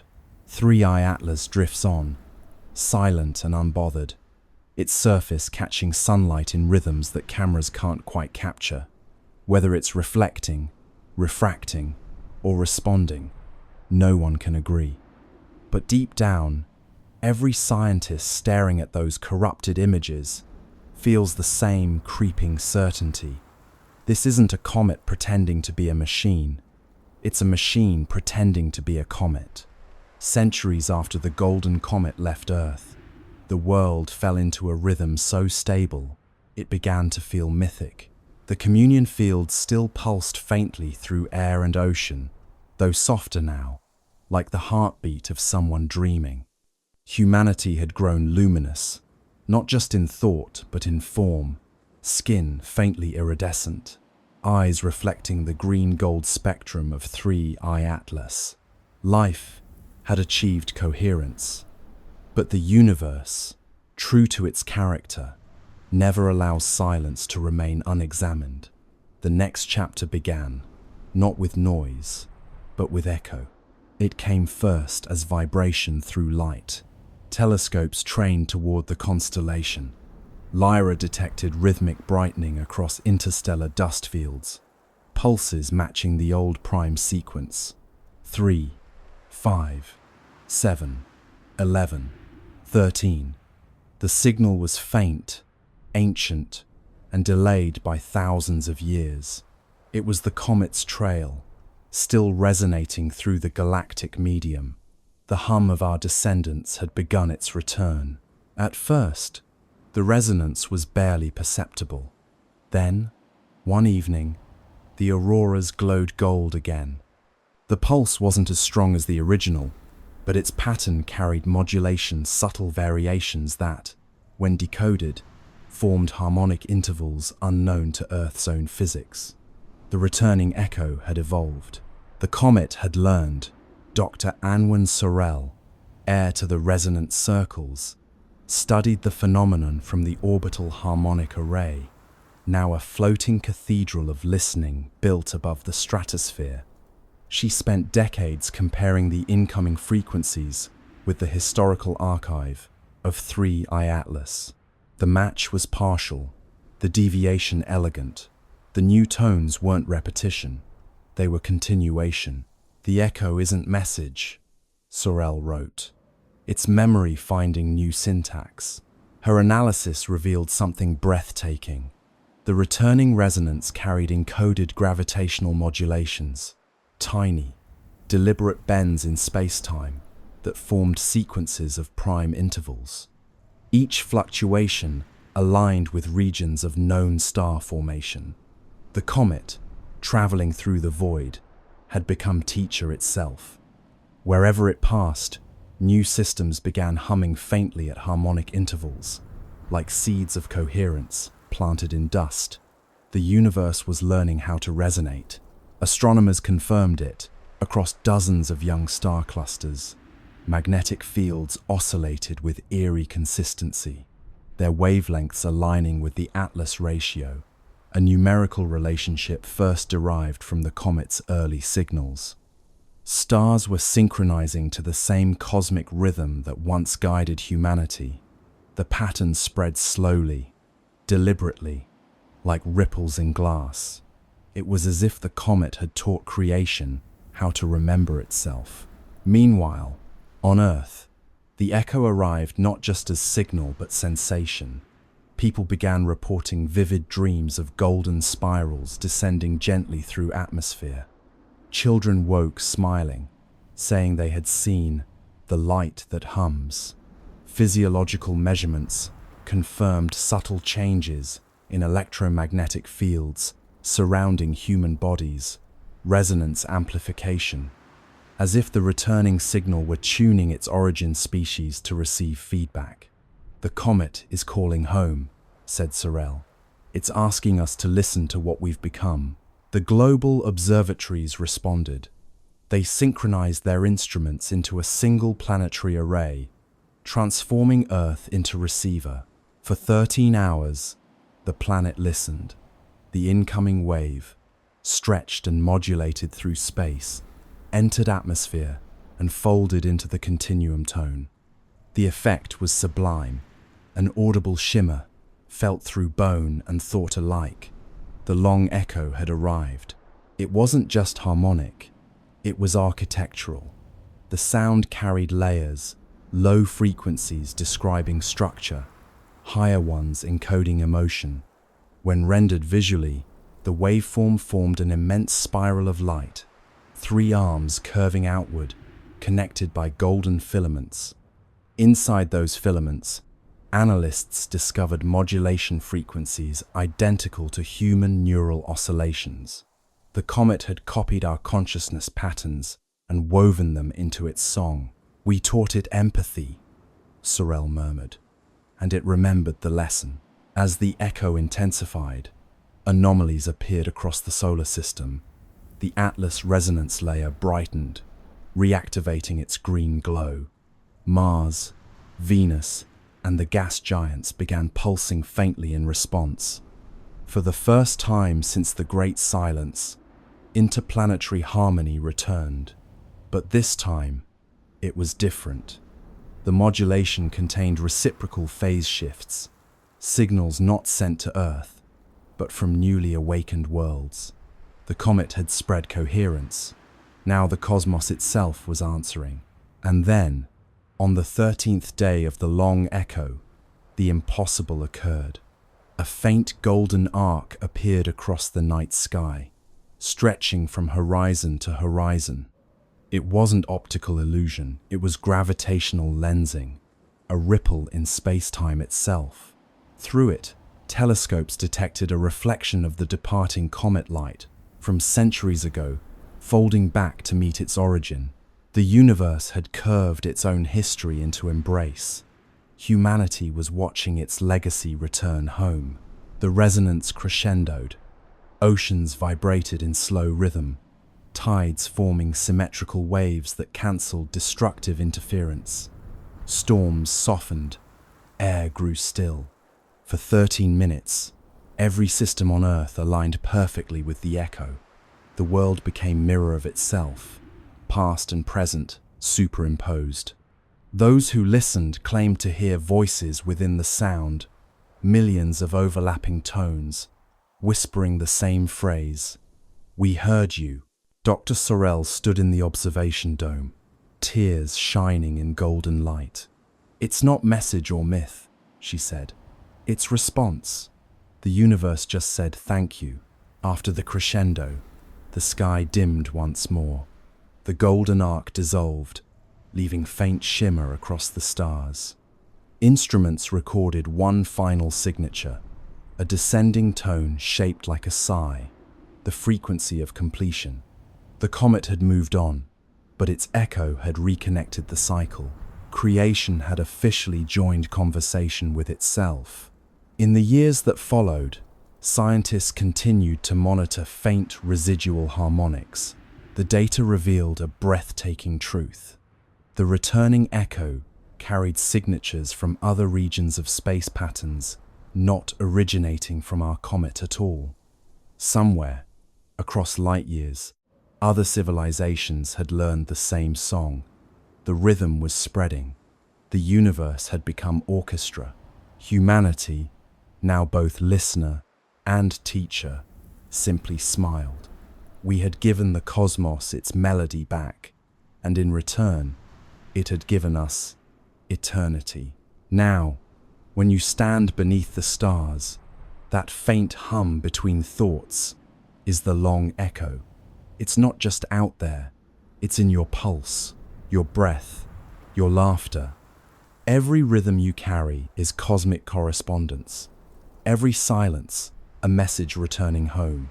Because once harmony learns to echo, it never stops. It just travels further than we ever dreamed. Let's open the calculator now, the one the universe always breaks when we try to make sense of it. Astronomers ran the numbers and found something worse than anomaly impossibility. The chances of this trajectory existing naturally are 1 in a million. And if it isn't natural, then what exactly is it doing there? The math, at first glance, seemed harmless. A few columns of orbital parameters, the kind that make grad students fall asleep mid-coffee. But somewhere between the third decimal and the fourth significant digit, something snapped. The trajectory of 3i, Atlas refused to sit still. It bent where it shouldn't bend. It lingered where velocity demanded it should flee. The equations began to look less like physics and more like confession. Numbers fold, logic cold. Truth defies what sums have told. Normally, interstellar objects follow predictable patterns. You can model them like billiard balls across cosmic distances. They come in fast, swing by the sun, and leave no drama, no detours. But 3i Atlas's path wasn't graceful. It was stubborn. Its entry angle was too steep, its perihelion too shallow, its velocity too precise. Not fast enough to escape chaos, not slow enough to suggest capture. It behaved like an object that chose its speed. When astronomers plotted its orbit, the lines refused to meet expectations. There was a tiny deviation near Mars, just half a degree, but that half degree meant the math had to call in sick. Simulations that should have stabilized spiraled instead into noise. Gravity, that old, reliable law, looked like it had lost its grip. You picture the room where it happened. Laptops glowing, data charts scrolling, coffee cooling into existential sludge. Someone frowns at the screen and says, "That can't be right." Another replies, "Check your units." A third, softly, "I did." Graphs misbehave, models wave. Certainty slips beneath the grave. And then comes the phrase every scientist dreads, statistically improbable, which sounds calm, but in the language of physics, it's a polite scream. Statistically improbable means we can't call it impossible without breaking tenure. The anomaly wasn't just its orbit, but its timing. 3i Atlas arrived exactly when Mars was positioned for maximum visibility. almost too perfectly. Not weeks earlier, not months later. Right there, right then, with 7 spacecraft ready and waiting. The odds of that happening naturally, 1 in a million. The odds of it happening twice, after Oumuamua's similarly suspicious arrival in 2017, 1 in a billion. You'd have better luck being struck by lightning while winning the lottery on a flying whale. ESA's internal memo summarized the problem delicately. Observed trajectory, inconsistent with gravitational expectations. Further analysis required. Translation: physics is mad at us. The more they recalculated, the stranger it got. Gravitational modeling suggested that the object's acceleration near Mars was slightly higher than predicted, even though there was no nearby mass to explain it. Radiation pressure from the sun could account for some of that, but not all.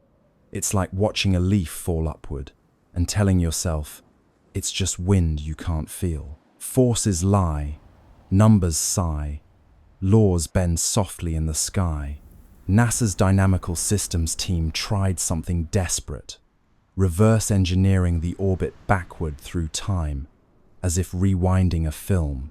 When they did, 3I Atlas's path didn't trace cleanly into interstellar space. It looped a faint, impossible curve that seemed to originate from a region between known stars, a nowhere place, a mathematical shrug. That's when someone joked, maybe it's the universe's typo, but you could tell the joke wasn't funny. Typos don't maintain coherent structure for millions of kilometers. Meanwhile, the probability graphs looked like flat lines. Every statistical model screamed the same thing. This shouldn't exist. A few researchers began whispering about guided motion. The phrase never made it into print, but it appeared in Slack channels, in late-night emails. Not artificial, not controlled, just guided. And that's when the philosophical part kicked in. If something's improbable enough, does that make it unnatural or just unobserved? Chance or plan? Who began? Numbers blink but never span. Maybe the universe occasionally rolls dice that land on their edges. Or maybe it's not dice at all, but choreography. For context, the universe is massive enough to make 1 in a million events happen constantly. But that's comforting only until you realize we just happen to be living inside one of those moments. Still, scientists crave sanity, so they kept calculating. One by one, they added variables: solar tides, non-gravitational jets, dust asymmetry, radiation torque. Each tweak made the model behave for a moment, until the numbers rebelled again. You could almost hear the equations groaning, like ancient machinery forced to simulate a trickster. Finally, a physicist from Bologna sent an internal memo titled simply, "Low probability, high significance." In it, she wrote, "We may need to consider non-standard dynamics," a phrase as gentle as it is apocalyptic. Non-standard dynamics means the universe is doing something new, and we don't have the vocabulary for it. Odds decay, math gives way, chaos hums where patterns stay. The truth is, impossibility doesn't scare scientists, it seduces them. Every law of nature we know today was born from something that once looked impossible. But deep down, they all know, once you cross into 1 in a million territory, you're either on the brink of discovery or a very expensive hallucination. So they stared at the numbers again, blinking hard, hoping they'd rearrange into something less extraordinary. They didn't. The comet that shouldn't exist kept existing, gliding through Mars's shadow like a cosmic dare. And somewhere between decimal points, someone whispered the question no one wanted in the official record. If it's not natural, then who or what set it in motion? Chance or choice? Silent voice, Numbers hum the universe's poise. The more data arrives, the stranger it looks. The dust trail replenishes itself, as if material is being manufactured mid-flight. Microscopic crystals, uniform in size, reappearing even as the comet moves away from the Sunday. The universe loves decay, entropy, erosion, fading. But 3I Atlas is the opposite. It's growing sharper, cleaner, newer, like a self-repairing wound. Let's start where the laws of physics begin to sound insecure. Normally, comets are messy, travelers, old ice and dust, barely holding hands, as solar radiation slowly tears them apart. They leave trails like forgotten thoughts, losing themselves piece by piece until they become memory. But this one, it's doing the reverse. Every measurement, every spectral scan, shows it becoming more organized the farther it goes. A comet that polishes itself, a body that refuses to age.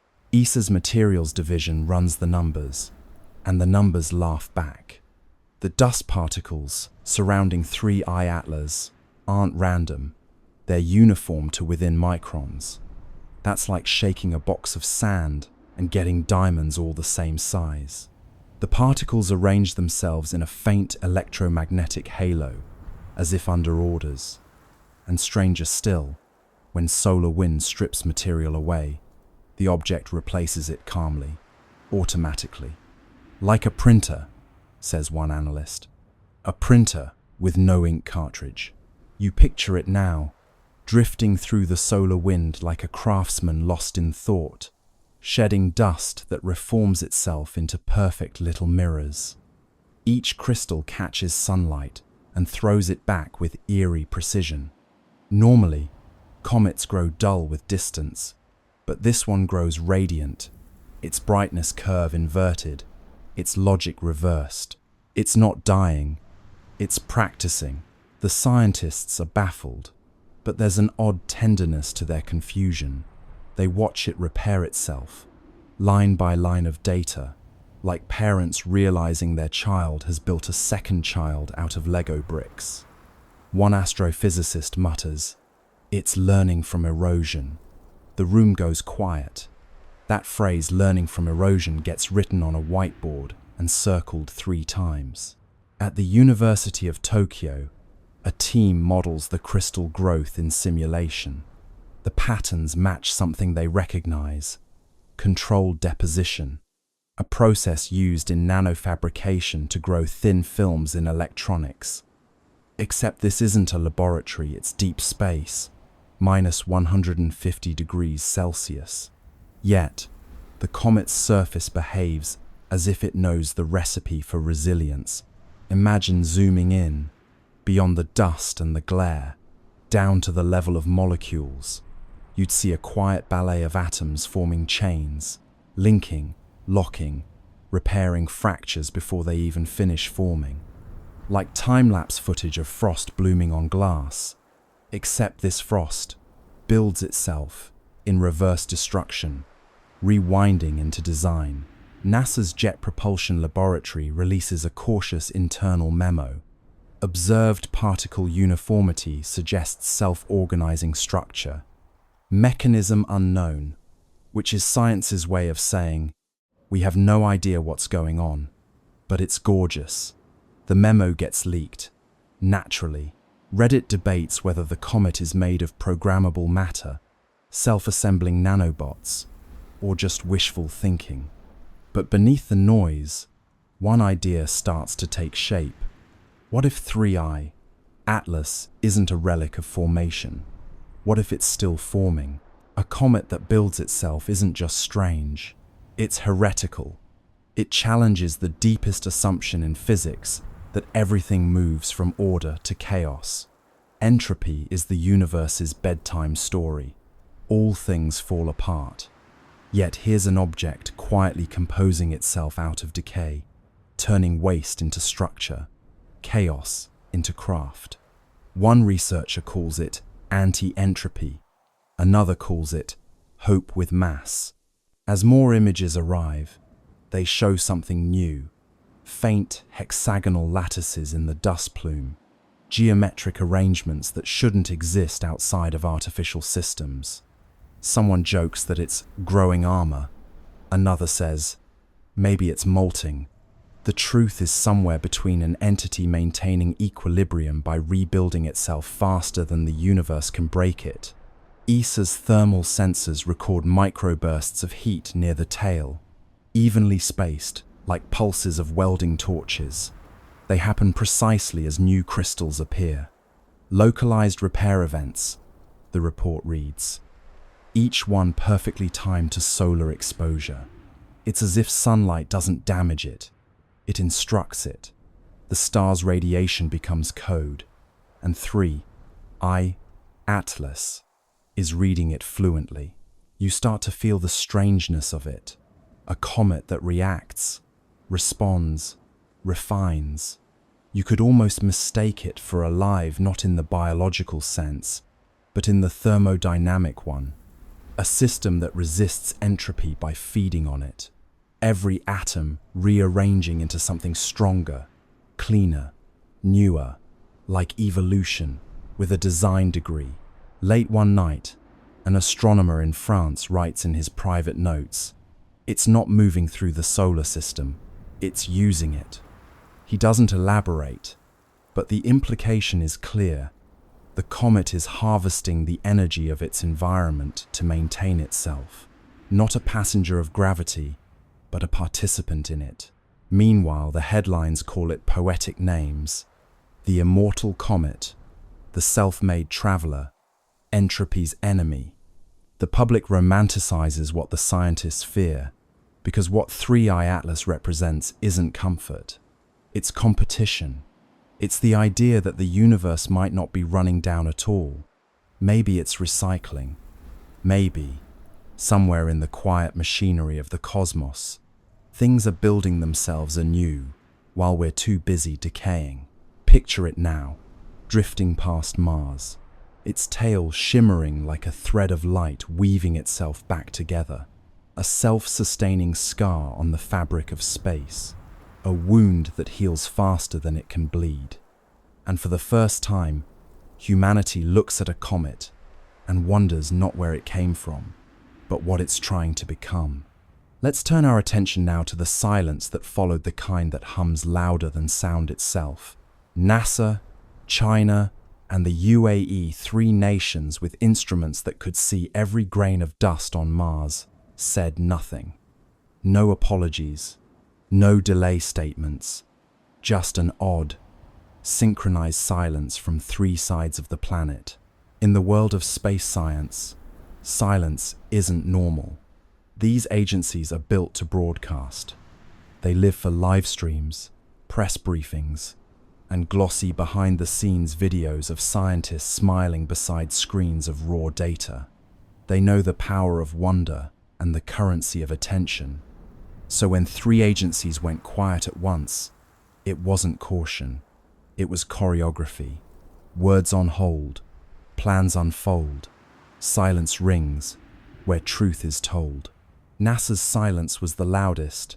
Their social media team, usually chatty as a cosmic talk show, posted nothing about Mars for 4 whole days.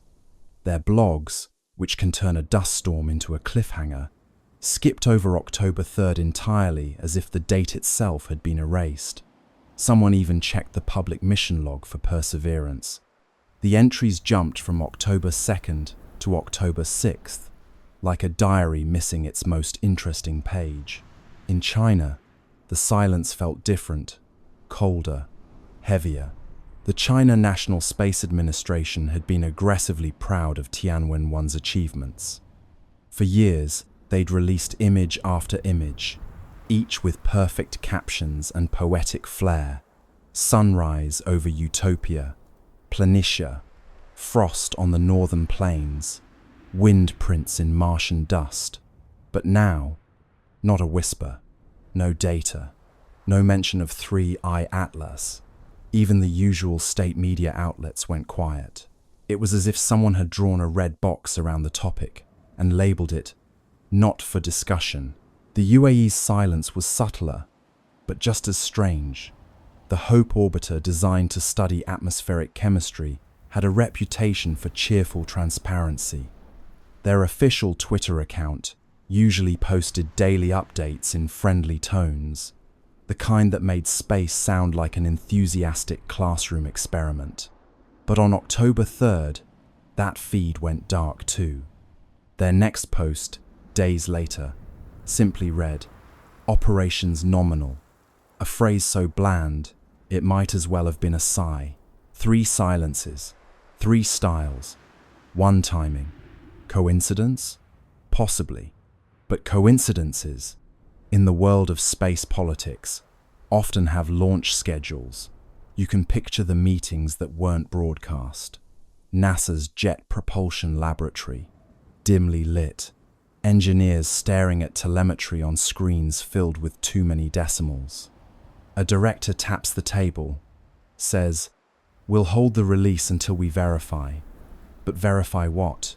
In Beijing, a senior administrator folds his hands and says, "We wait for clarification from partners." Clarification of what? In Dubai, someone simply deletes a draft tweet that began, "Amazing new observations today." Tweets unsent, secrets bent, silence hums with government. It's not conspiracy, not quite. It's coordination, an instinct born from shared discomfort. Because when data doesn't fit the model, you don't just release it. You check, you recheck, you call your counterparts and whisper through encrypted lines. Did you see that too? Maybe they all saw the same anomaly. Maybe it was something in the spectra, or the movement, or the light itself. Or maybe it was something far more mundane, like a misalignment in software. But the silence gave the anomaly power. People don't fear data, they fear gaps. Meanwhile, the internet did what it does best. Filled the void. Forums buzzed with theories. Maybe NASA discovered life. Maybe China detected radiation. Maybe the comet wasn't a comet at all. You can almost hear the world's collective keyboard clicking under the weight of imagination. Keys tap fast, rumors cast, silence breaks, but never last. Inside the agencies, the tone was less dramatic, but more anxious. Silence is a resource, a temporary one. Every day they didn't speak, the speculation grew. And so, communications teams drafted placeholder statements, just in case. NASA's draft began. Preliminary results are consistent with natural phenomena. China's began. Analysis ongoing. International coordination required. The UAE's version simply said, "We continue to monitor with interest." 3 drafts, 3 ways of saying absolutely nothing. But silence, like space, is never truly empty. It amplifies the faintest signals. When ESA spoke first, that silence turned reflective. NASA's restraint began to look suspicious. China's confidence began to look afraid. The UAE's politeness began to sound like complicity. And through it all, 3i Atlas drifted quietly, blissfully unaware that entire bureaucracies were wrestling over how to describe a fuzzy dot. You start to imagine each agency as a character in a play. NASA, the anxious perfectionist. China, the poker-faced strategist. UAE, the cheerful intern, suddenly told not to speak. And ESA, the calm older sibling who broke the tension by saying, "Fine, I'll go first." Roles align, stars entwine, silence speaks in grand design. Still, one question lingers. Why the synchronicity? How did 3 separate agencies, operating on different continents, decide independently to say nothing at the same time? Unless it wasn't independent at all, perhaps the signal came from somewhere above, not cosmic, but political. A quiet message passed through diplomatic back channels. Hold your data. Wait for alignment. Matter. It's not that they were hiding something nefarious. It's that they didn't know what they were holding yet. And admitting uncertainty publicly is scarier than any secret. So they stayed quiet. And in that collective silence, humanity did what it always does. When faced with the unknown, it began to dream louder. Voices still, hearts fill. Silence grows but never will. And perhaps that's the strange comfort in it all. Even when 3 space agencies fall silent, the universe keeps talking. The stars don't pause for policy.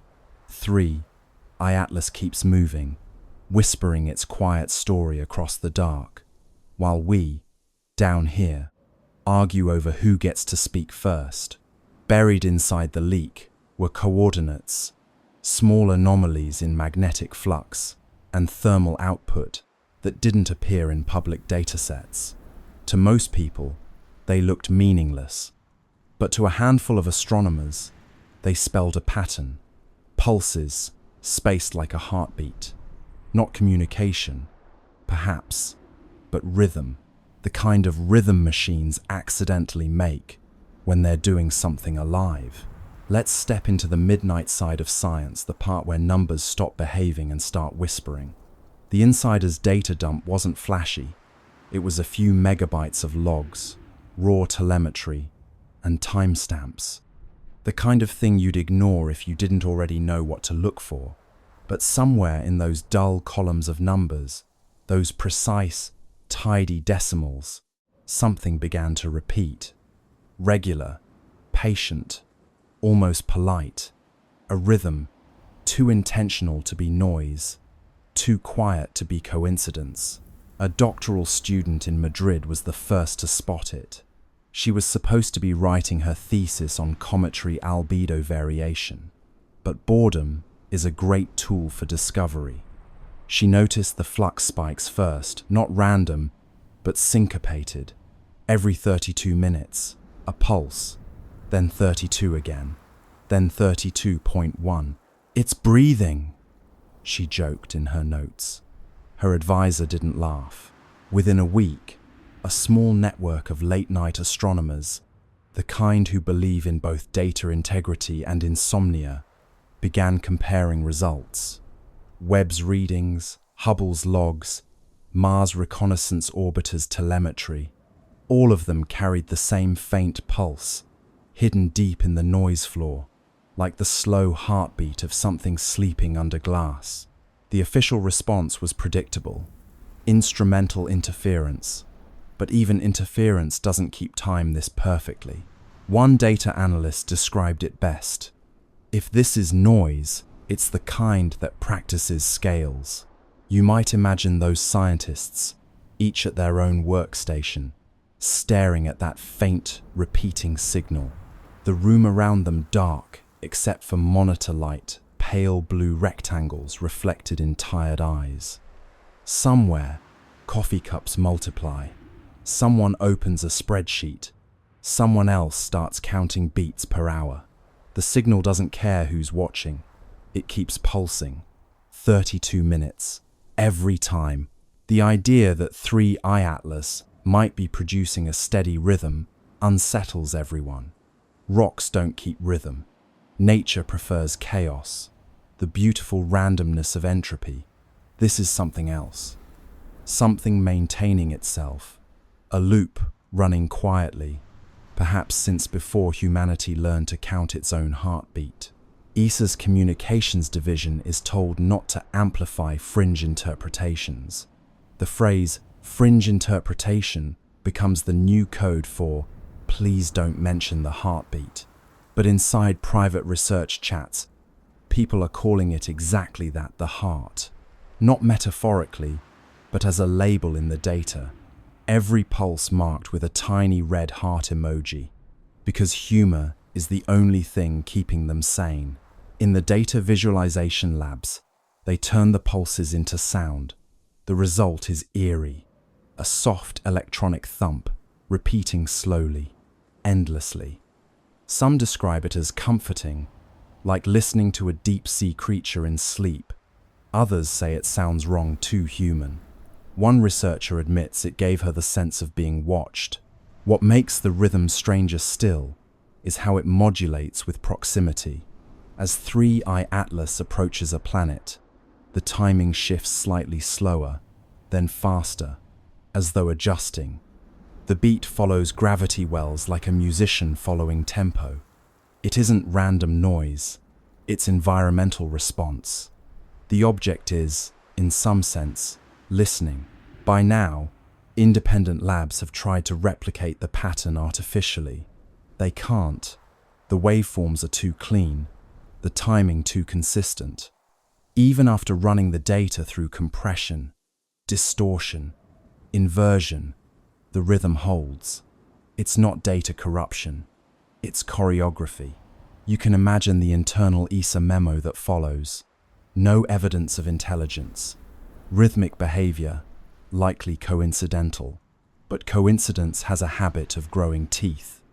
Because when they compared the rhythm's modulation to planetary positions, another pattern emerged, a mathematical sequence matching orbital resonance ratios. Not exact copies, but harmonics. The pulse was singing the solar system's geometry. The Madrid student who found it wrote, half-jokingly, "Maybe it's keeping time with us." The line goes viral in the small, quiet corners of the internet that still care about truth. Forums buzz with theories: gravitational self-stabilization, magnetic field synchronization, alien jazz. But underneath the noise, a simpler truth hums something old and orderly, is alive out there, and it's following the rhythm of the system we call home. Late one night, one of the data analysts overlays the pattern against an ECG, a human heartbeat. The resemblance isn't exact, but close enough to make him stop breathing for a moment. Peaks, rests, peaks again. Life has a structure, so, it seems, does this. And that's when the idea shifts. Maybe it's not communication. Maybe it's not even meant for us. Maybe the rhythm isn't a message, it's maintenance. Like an old machine keeping its systems warm, humming softly to itself in the dark.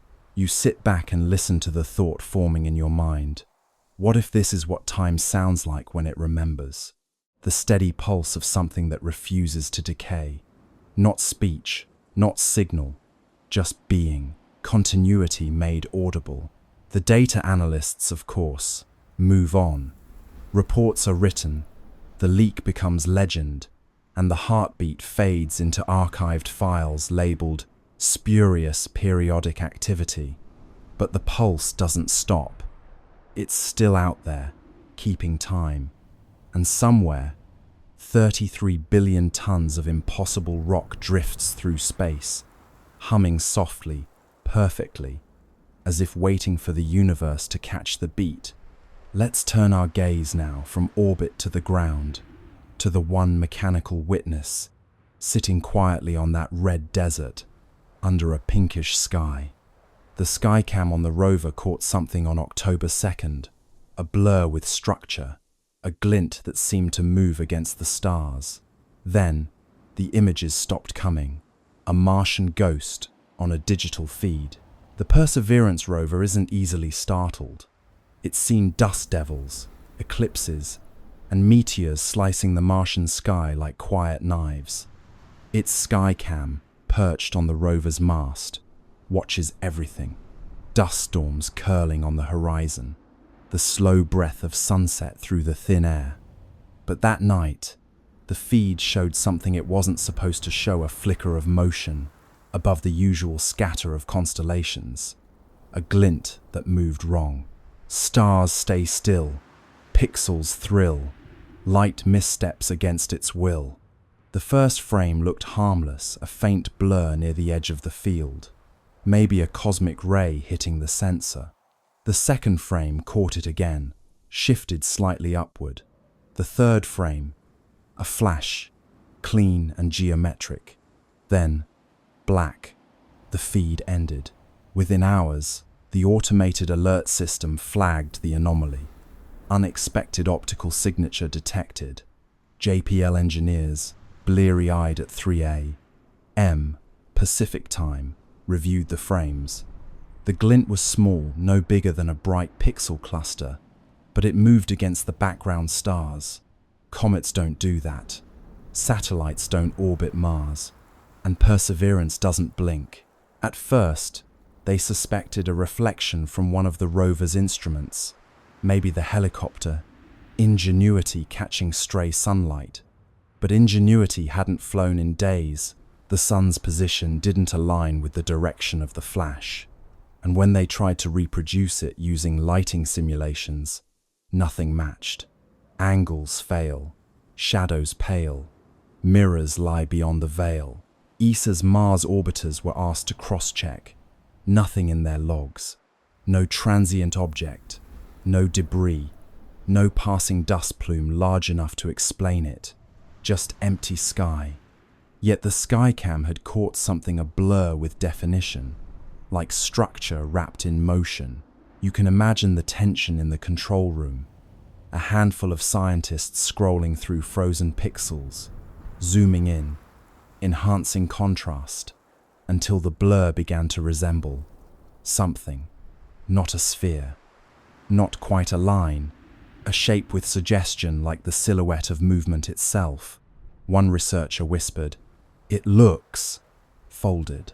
Another replied, "Please don't say that. Pa." Blur becomes form, cold becomes warm, stillness bends beyond the norm. After that night, Perseverance stopped transmitting Skycam frames for nearly 48 hours. Officially, it was routine data buffering due to bandwidth limitations. But the engineers knew that wasn't normal. The rover's systems had entered a safe data mode, not shutdown, but pause.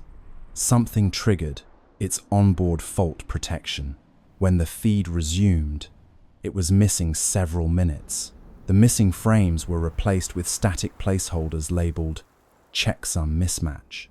That's the digital equivalent of something looks strange, and we erased it politely. Publicly, NASA released a statement. Perseverance continues nominal operations. A temporary data outage affected non-critical imaging systems. Translation: we saw something, and we're pretending we didn't. What's curious is that Skycam, by design, takes calibration images every few hours, not for science, but to monitor atmospheric scattering. So when that flash appeared exactly during one of its scheduled calibration cycles, it wasn't random, it was right on time. The odds of coincidence, again, hovered around 1 in a million. A few leaked telemetry lines from the rover's internal diagnostics hinted at a momentary spike in ambient electromagnetic flux.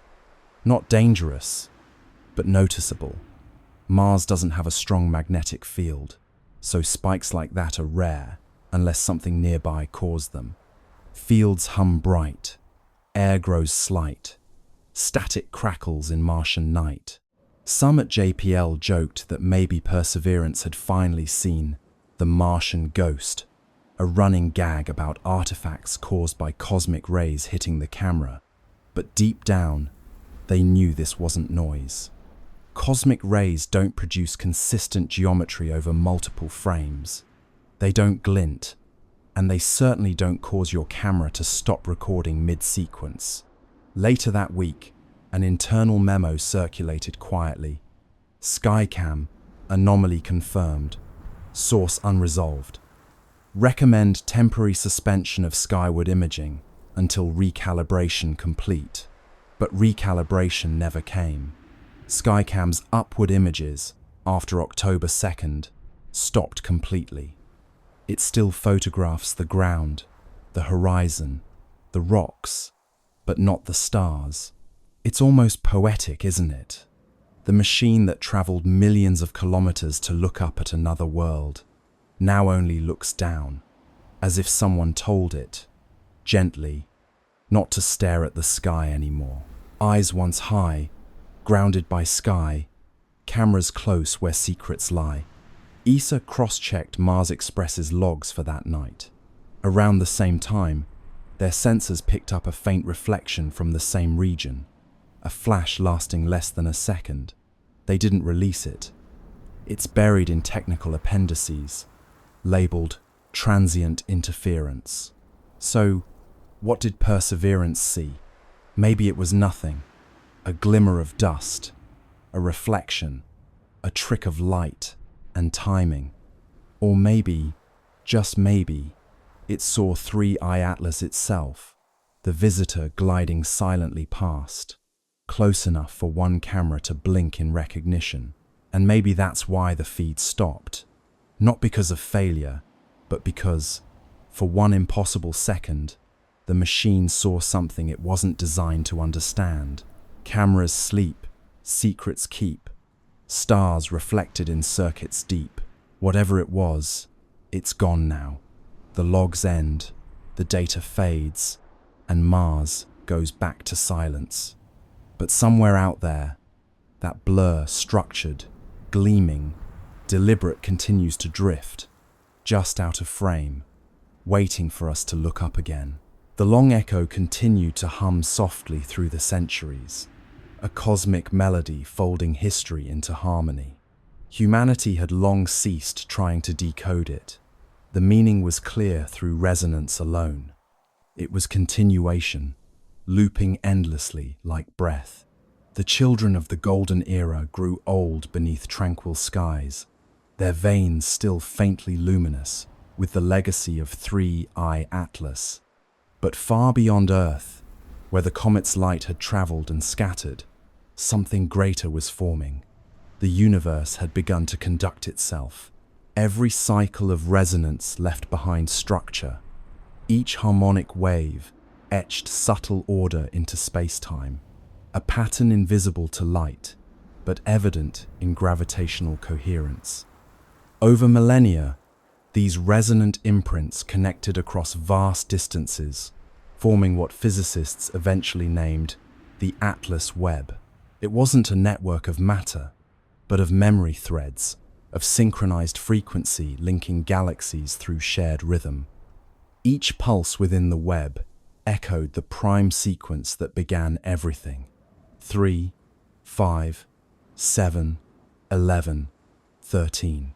The architects had succeeded in creating not monuments, but motion that remembered.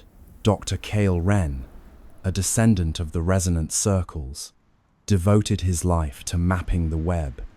His research vessel, Continuity, drifted through interstellar calm, using gravitational interference patterns to trace the filaments of resonance. What he discovered astonished him. Every node in the network coincided with regions of complex chemistry, worlds either habitable or already conscious. The Atlas Webb wasn't just communication, it was cultivation. The architects had designed a self-sustaining system for awakening. Wherever curiosity arose, the web intensified, guiding nascent civilizations toward harmonic empathy. The universe was tutoring itself through recursion. When Wren projected the full map, the structure resembled an immense spiral lattice, golden and infinite. The pattern mirrored the trajectory once taken by 3I Atlas itself, as though the comet's path had been blueprint for galactic architecture. "It's not just a record," Wren wrote. "It's replication. We've become the architect's handwriting." Back on Earth, the communion field pulsed faintly in rhythm with the web's distant resonance. Humanity had evolved into quiet custodians of continuity, their lives attuned to cosmic responsibility. Each individual, born into calm, carried faint awareness of connection beyond the stars. In dreams, they saw flashes of worlds forming, civilizations humming into coherence. Many awoke with the same phrase on their lips: "The work continues." Across generations, that phrase became oath, then tradition. The Continuity Guild was founded not religion, but remembrance. Its purpose was simple: to maintain the frequency of understanding across time. Members didn't preach, they listened.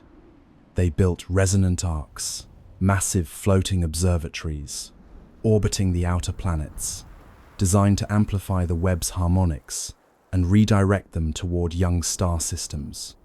Each arc glowed faintly green at its core, powered not by fusion but by coherence.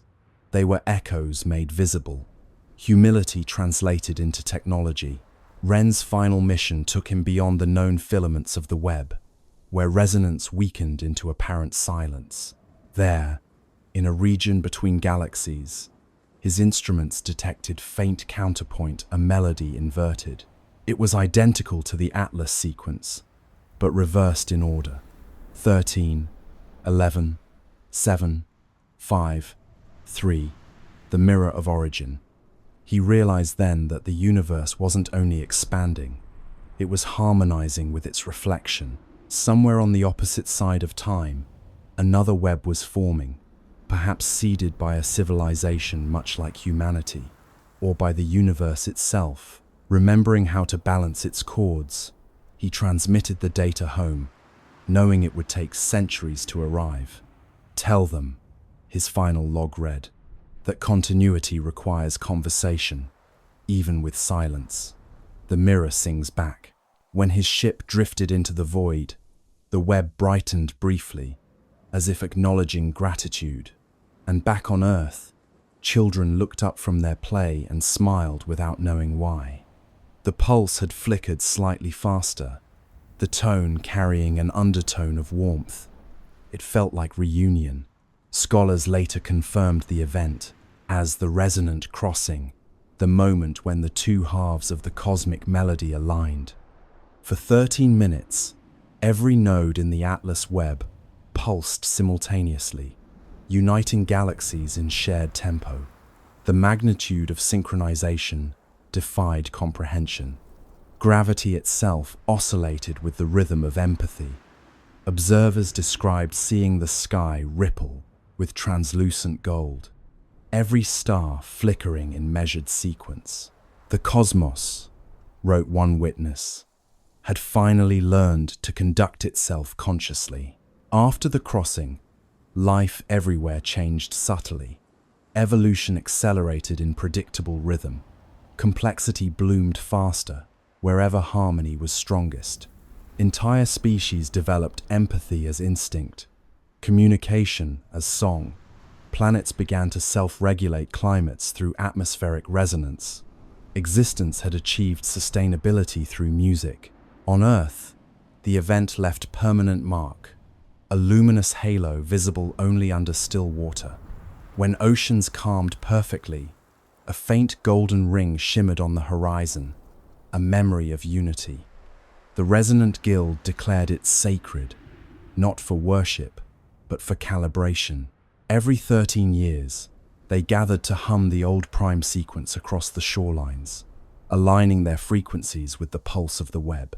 The ceremony required no technology, no translation. The sea carried the sound farther than words could travel. Generations later, the practice continued, evolving into simple ritual of gratitude. The people no longer needed to know the science behind it. They hummed because it felt right, because somewhere across eternity, another world might be listening. Continuity, after all, was its own reward. And then, during one such gathering, the unexpected occurred.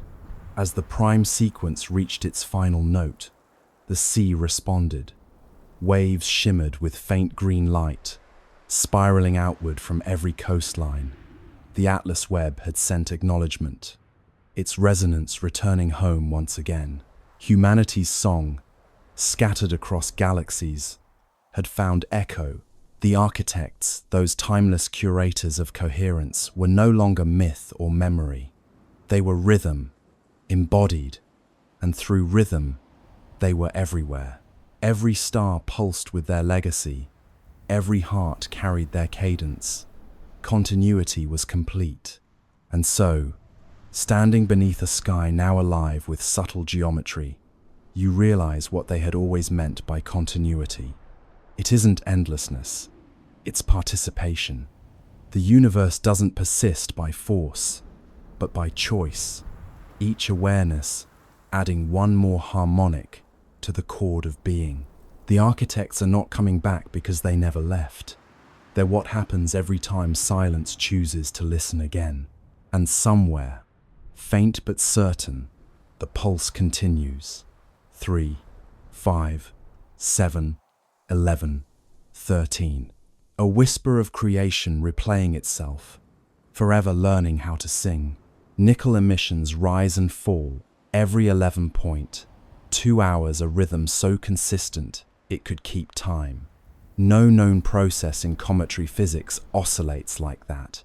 It's not random, not thermal, not tidal. If you plot it out, the curve looks eerily like a power cycle. Input, output, rest, release. As though the object isn't just active, it's working. Imagine the rhythm first, before the meaning, that quiet, patient beat echoing across space. 11.2 hours, every single time. A pulse of metallic gas blooming into the void, steady as a clock, calm as breath. You could almost set your watch to it, if your watch were brave enough to admit that comets shouldn't behave like generators. ESA scientists call it periodic outgassing, but that phrase hides its strangeness. Outgassing, sure, all comets breathe when they near the sunday, but they do it chaotically, spasmodically, like old engines sputtering to life.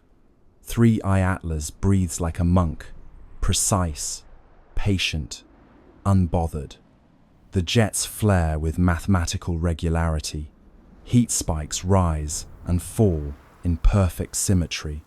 It doesn't vent, it operates. One researcher compares it to a geothermal cycle.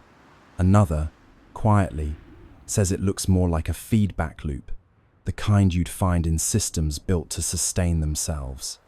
Not explosion, not decay maintenance. It's as if, she writes in her notes, the object is checking its own pulse. You picture the surface up close, a dark, angular world of nickel frost and whispering gas. At regular intervals, something stirs beneath a shimmer of energy, invisible but disciplined. Jets of metallic vapor hiss outward, then stop, then start again. Exactly 11 hours later, if you could hear it, it would sound like the slow exhale of a sleeping machine. In a conference call, a thermal engineer says what everyone's been thinking, but nobody dares to say. It's cycling power. The silence that follows lasts too long. Finally, a voice breaks through. Comets don't have power to cycle. Laughter, brief and brittle. But the idea doesn't leave the room. ESA's temperature graphs show a curious pattern. When the nickel plume rises, the overall surface temperature dips. When the plume fades, the temperature rises again. Inversion. Energy leaving, energy returning, like heat being pulled from one layer to another. A comet shouldn't regulate its temperature, but this one does, as if conserving itself. Meanwhile, the magnetic readings pulse in perfect step with the emissions. Every 11.2 hours, a soft twitch in the surrounding field, weak but exact. It's synchronized, says the magnetometer lead. What's synchronized? Asks her supervisor. Everything. It's at this point that even skeptics start to sweat. There's no known natural mechanism that could time itself this precisely over weeks of observation. Thermal oscillations drift. Chemical reactions lose coherence. Orbital dynamics wobble. Only something with active feedback could hold this pattern so tight. You could call it mechanical, but that feels too simple. It's intentional physics. Picture the scientists watching from their consoles. They know what their instruments are telling them, but their faces stay still, like poker players with bad hands. someone mutters. Could be resonant harmonics with solar flux. Another nods, grateful for the excuse. But deep down, they all know the truth: the sun doesn't hum in 11-hour intervals. The longer they watch, the clearer it becomes. The pattern isn't just repeating, it's adapting.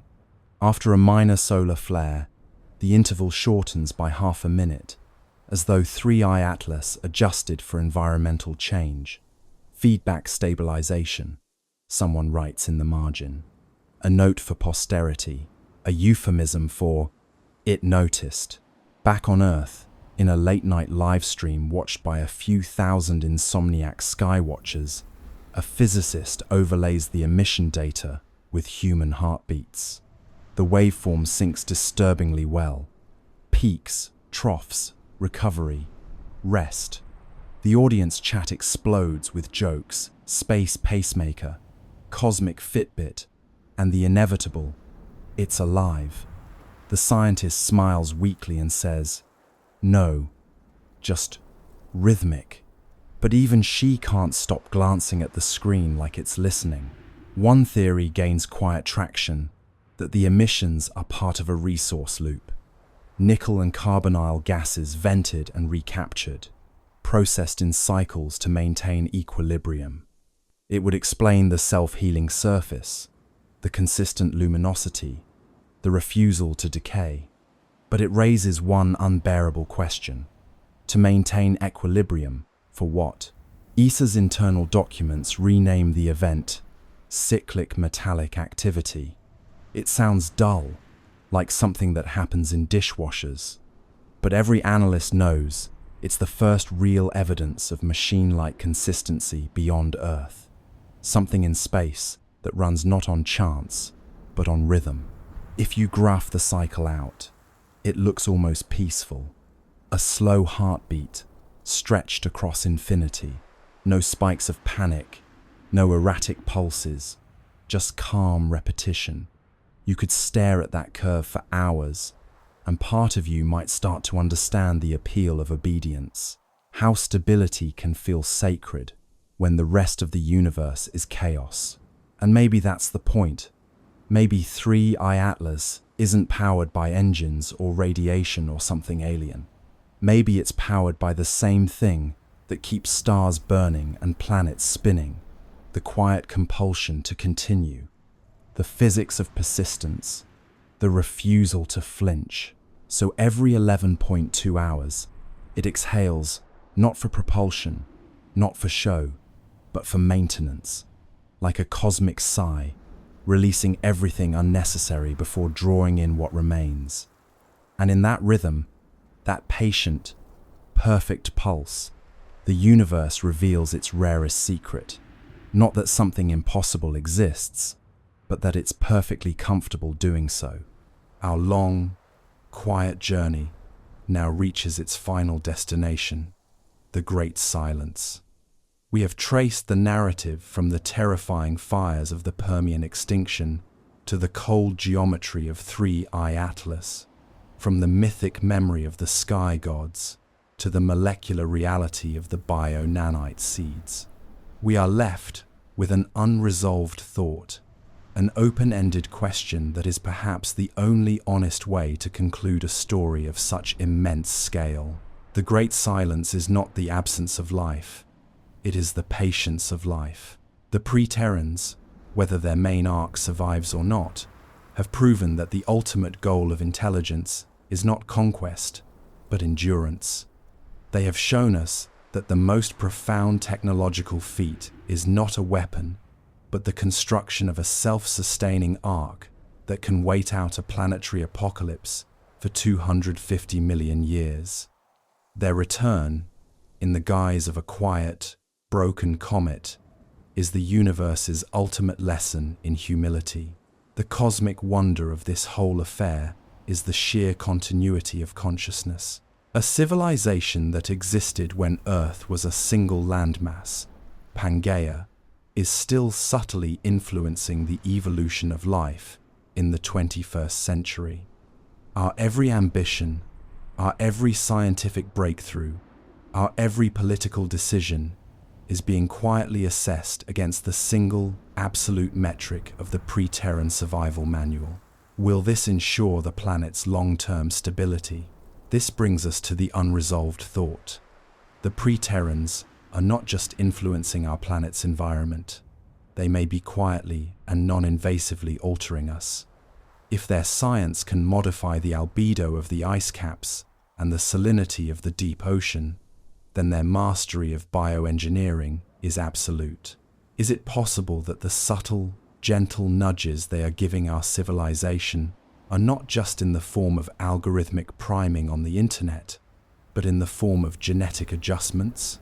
Imagine a subtle, non-viral gene therapy delivered by a pre-Terran bio-nanite, designed not to cure a disease, but to subtly alter the human psyche, to increase our natural empathy, to enhance our ability to focus on long-term consequences, or to simply reduce the natural, evolutionary-driven aggression that has plagued our species since its beginning.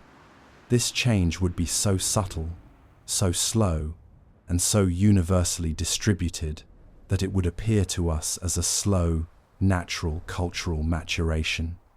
We would think we are choosing to become better, more stable stewards of the planet, when in fact, we are simply experiencing the gentle, unseen bioengineering of a species that desperately needs us to succeed. The quiet final joke of the cosmos is this: we may already be part of the experiment. Our current surge of global cooperation, our intense focus on sustainability, our philosophical pivot towards space longevity, it may all be the slow, careful, engineered bloom of a species being mentored by its 250-million-year-old ancestor. This is the great, comforting truth of the great silence.